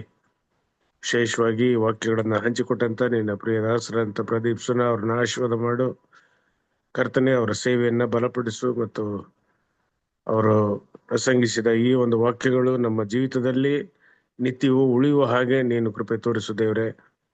ಸಮಸ್ಯೆಗಳನ್ನ ನಾವು ಸಿದ್ಧ ಮನಸ್ಸಿನಿಂದ ಅದು ಜೀವಿತದ ಸಾಲಿನಲ್ಲಿ ಅದು ಬರುವಂತದ್ದಾಗಿಯೇ, ಆದರೆ ಅವುಗಳನ್ನ ನಾವು ಯೇಸು ಕ್ರಿಸ್ತನ ಹೆಸರಿನಲ್ಲಿ ನಾವು ಜಯವನ್ನ ಸಾಧಿಸುವೆವು ಎಂಬಂತ ಭರವಸೆಯೊಂದಿಗೆ ನಾವು ಜೀವಿಸ್ಲಿಕ್ಕಾವಂತೆ ನಮ್ಮನ್ನ ಬಲಪಡಿಸು ದೇವರೇ. ಯಾಕಂದ್ರೆ ಸ್ವಾಮಿ ತಾನೇ ಹೇಳಿದ್ದಾನೆ, ನೀನ್ ತಾನೇ ಹೇಳಿದ್ದೀನಿ ಸ್ವಾಮಿ, ನಾನು ಈ ಲೋಕವನ್ನ ಜಯಿಸಿದ್ದೇನೆ ಎಂಬುದಾಗಿ. ಈ ಒಂದು ಮಾತುಗಳು ನಮ್ಮ ಜೀವಿತದಲ್ಲಿ ಭರವಸೆಯನ್ನ ತಂದು ಕೊಡುವಂತದ್ದಾಗಿರಲಿ ಎಂಬುದಾಗಿ ಪ್ರಾರ್ಥಿಸ್ತೇವೆ. ಹಾಗೂ ಸ್ವಾಮಿ, ಇಂದು ಪ್ರಾರ್ಥನೆಗಾಗಿ ವಿಶೇಷವಾಗಿ ಮಂಜುನಾಥ್ ಮತ್ತು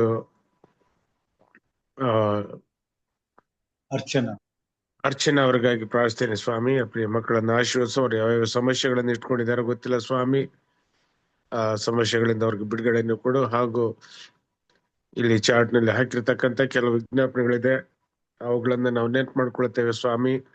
ನಮ್ಮ ಆತ್ಮಿಕವಾದಂತ ಹಾದಿಯನ್ನ ಸ್ವಾಮಿ ನೀವು ಬಲಪಡಿಸು. ಹಾಗೂ ನಮ್ಮ ಶಾಲೆಗಳಲ್ಲಿ ಸ್ವಾಮಿ ಅನೇಕ ಸಮಸ್ಯೆಗಳಿವೆ. ಆ ಸಮಸ್ಯೆಗಳ ಬಗ್ಗೆ ಅರಿವು ಹಾಗೆಯೂ ಮತ್ತು ಅಡ್ಮಿಷನ್ಗಳು ಬರುವ ಹಾಗೆಯೂ ನೀನು ಕೃಪೆ ತೋರಿಸು ದೇವರೇ. ಹಾಗೂ ಮಾಸ್ಟರ್ ಆರ್ ಸಾಮ್ಯುಲ್ ರವ್ರಿಗೆ ಪ್ರಾರ್ಥನೆ. ಅವ್ರು ಯಾವ ಸಮಸ್ಯೆನ ಅನುಭವಿಸ್ತಿದಾರೋ ಗೊತ್ತಿಲ್ಲ,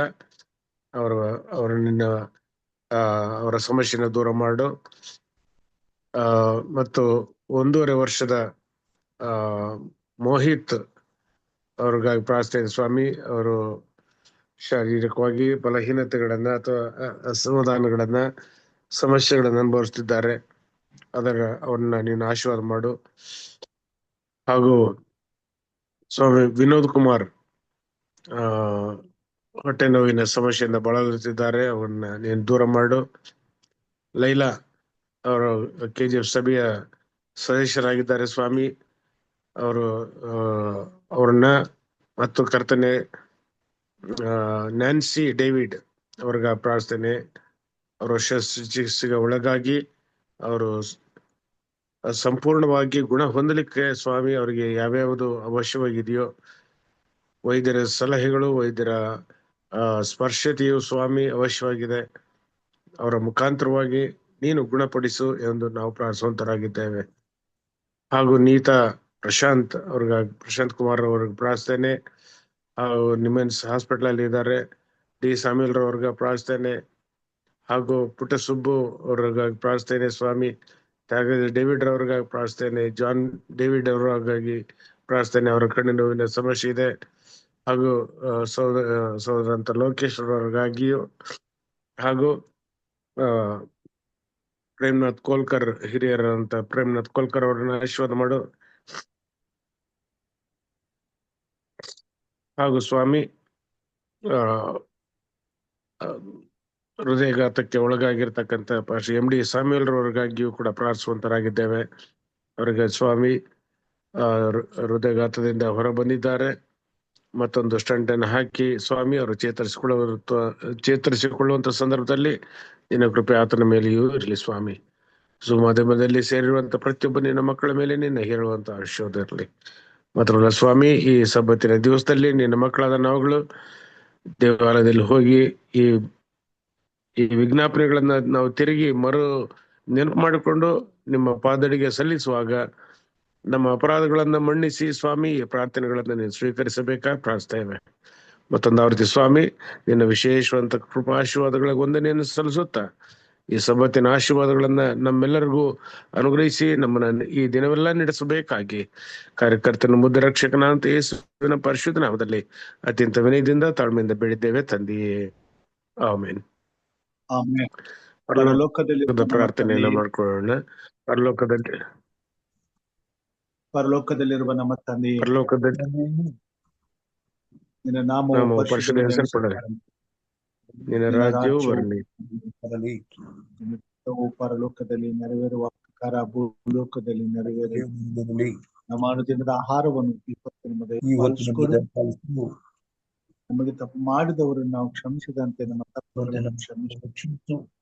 ನಮ್ಮನ್ನು ಶೋಧನೆಯೊಳಗೆ ಸೇರಿಸದೆ ಕೇಳಿಂದ, ಯಾಕಂದರೆ ರಾಜ್ಯವು ಬಲವು ಮಹಿಮೆಯು ಸದಾಕಾಲದಿಂದ ಸ್ವಾಮಿ.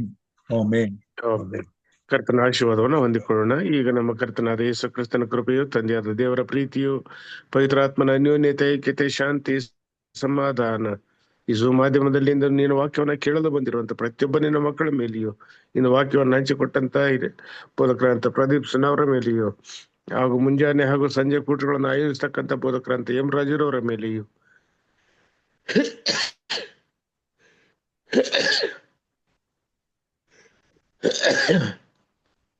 ಕ್ಷಮಿಸಿ, ಹಾಗೂ ಪ್ರತಿಯೊಂದು ವಿಜ್ಞಾಪನೆಗಳ ಮೇಲೆಯೂ ನಿನ್ನ ವಿಶೇಷವಾದಂತ ಆಶೀರ್ವಾದ ನಿತ್ಯ ನಿರಂತರಕ್ಕೂ ನಮ್ಮೆಲ್ಲರ ಮೇಲೆ ನೆಲೆಯಾಗಿರಲಿ ಸ್ವಾಮಿ.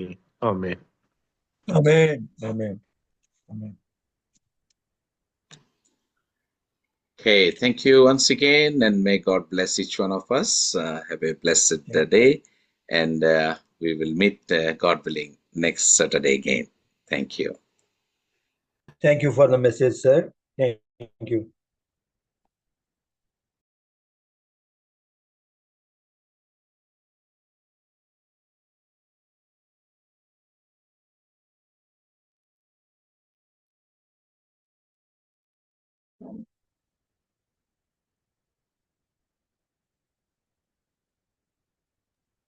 ಈ ಬೆಳಗಿನ ಜಾವದಲ್ಲಿ ಉತ್ತಮವಾದಂತ ಸಂದೇಶವನ್ನ ತಂದಂತ ಬೋಧಕರಾದಂತ ಪ್ರದೀಪ್ ಕುಮಾರ್ ಸರ್ ಅವರಿಗೆ ವಂದನೆಗಳನ್ನ ಸಲ್ಲಿಸ್ತೇನೆ. ಹಾಗೆ ಭಾಷಾಂತರ ಮಾಡಿದಂತ ಹಿರಿಯರಂತ ಚಿನ್ನಪ್ಪ ಸಾತ್ವಿಕ್ ಅವರಿಗೂ ವಂದನೆಗಳನ್ನ ಸಲ್ಲಿಸ್ತೇನೆ. ಆರಂಭದ ಪ್ರಾರ್ಥನೆ ಮಾಡಿದಂತ ಹಿರಿಯರಿಗೂ, ವಿಶೇಷವಾಗಿ ಮುಕ್ತಾಯದ ಪ್ರಾರ್ಥನೆ ಮಾಡಿದಂತ ಬೋಧಕರಿಗೂ ವಂದನೆಗಳನ್ನ ಸಲ್ಲಿಸ್ತೇನೆ. ಕೂಡಿ ಬಂದಂತ ತಮ್ಮೆಲ್ಲರಿಗೂ ಪೂರ್ವಕವಾದ ಧನ್ಯವಾದಗಳನ್ನ ಸಲ್ಲಿಸ್ತೇನೆ. ಹೀಗೆ ಕರ್ತನು ನಮ್ಮನ್ನು ಆಶೀರ್ವಾದ ಮಾಡಲಿ. ಪರಿಶುದ್ಧವಾದಂತ ಆರಾಧನೆಯ ಸಮಯದಲ್ಲಿ ಕರ್ತನು ನಮ್ಮೊಂದಿಗಿದ್ದು ಈ ದಿನವನ್ನು ಆಶೀರ್ವದಿಸಿ ಸುರಕ್ಷಿತ ಸುಕ್ಷೇಮಗಳಿಂದ ತುಂಬಿಸಿ ಮತ್ತೆ ಸಾಯಂಕಾಲ ಅಂತಾರಾಷ್ಟ್ರೀಯ ಕನ್ನಡ ಸಭಾ ಶಾಲೆಯ ಪಾಠಗಳನ್ನ ಕಲಿಯಲು ನಮ್ಮೆಲ್ಲರನ್ನು ಒಟ್ಟಾಗಿ ಸೇರಿಸಲಿ ಎಂಬುದಾಗಿ ಪ್ರಾರ್ಥಿಸುತ್ತಾ ಎಲ್ಲರಿಗೂ ಈ ಬೆಳಗಿನ ಜಾವದಲ್ಲಿ ಶುಭಾಶಯಗಳನ್ನು ಹಾಗೂ ಸಬ್ಬತ್ ದಿನದ ಶುಭಾಶಯಗಳನ್ನು ಕೋರ್ತೇನೆ. ಎಲ್ಲರಿಗೂ ಹ್ಯಾಪಿ ಸಾಬತ್.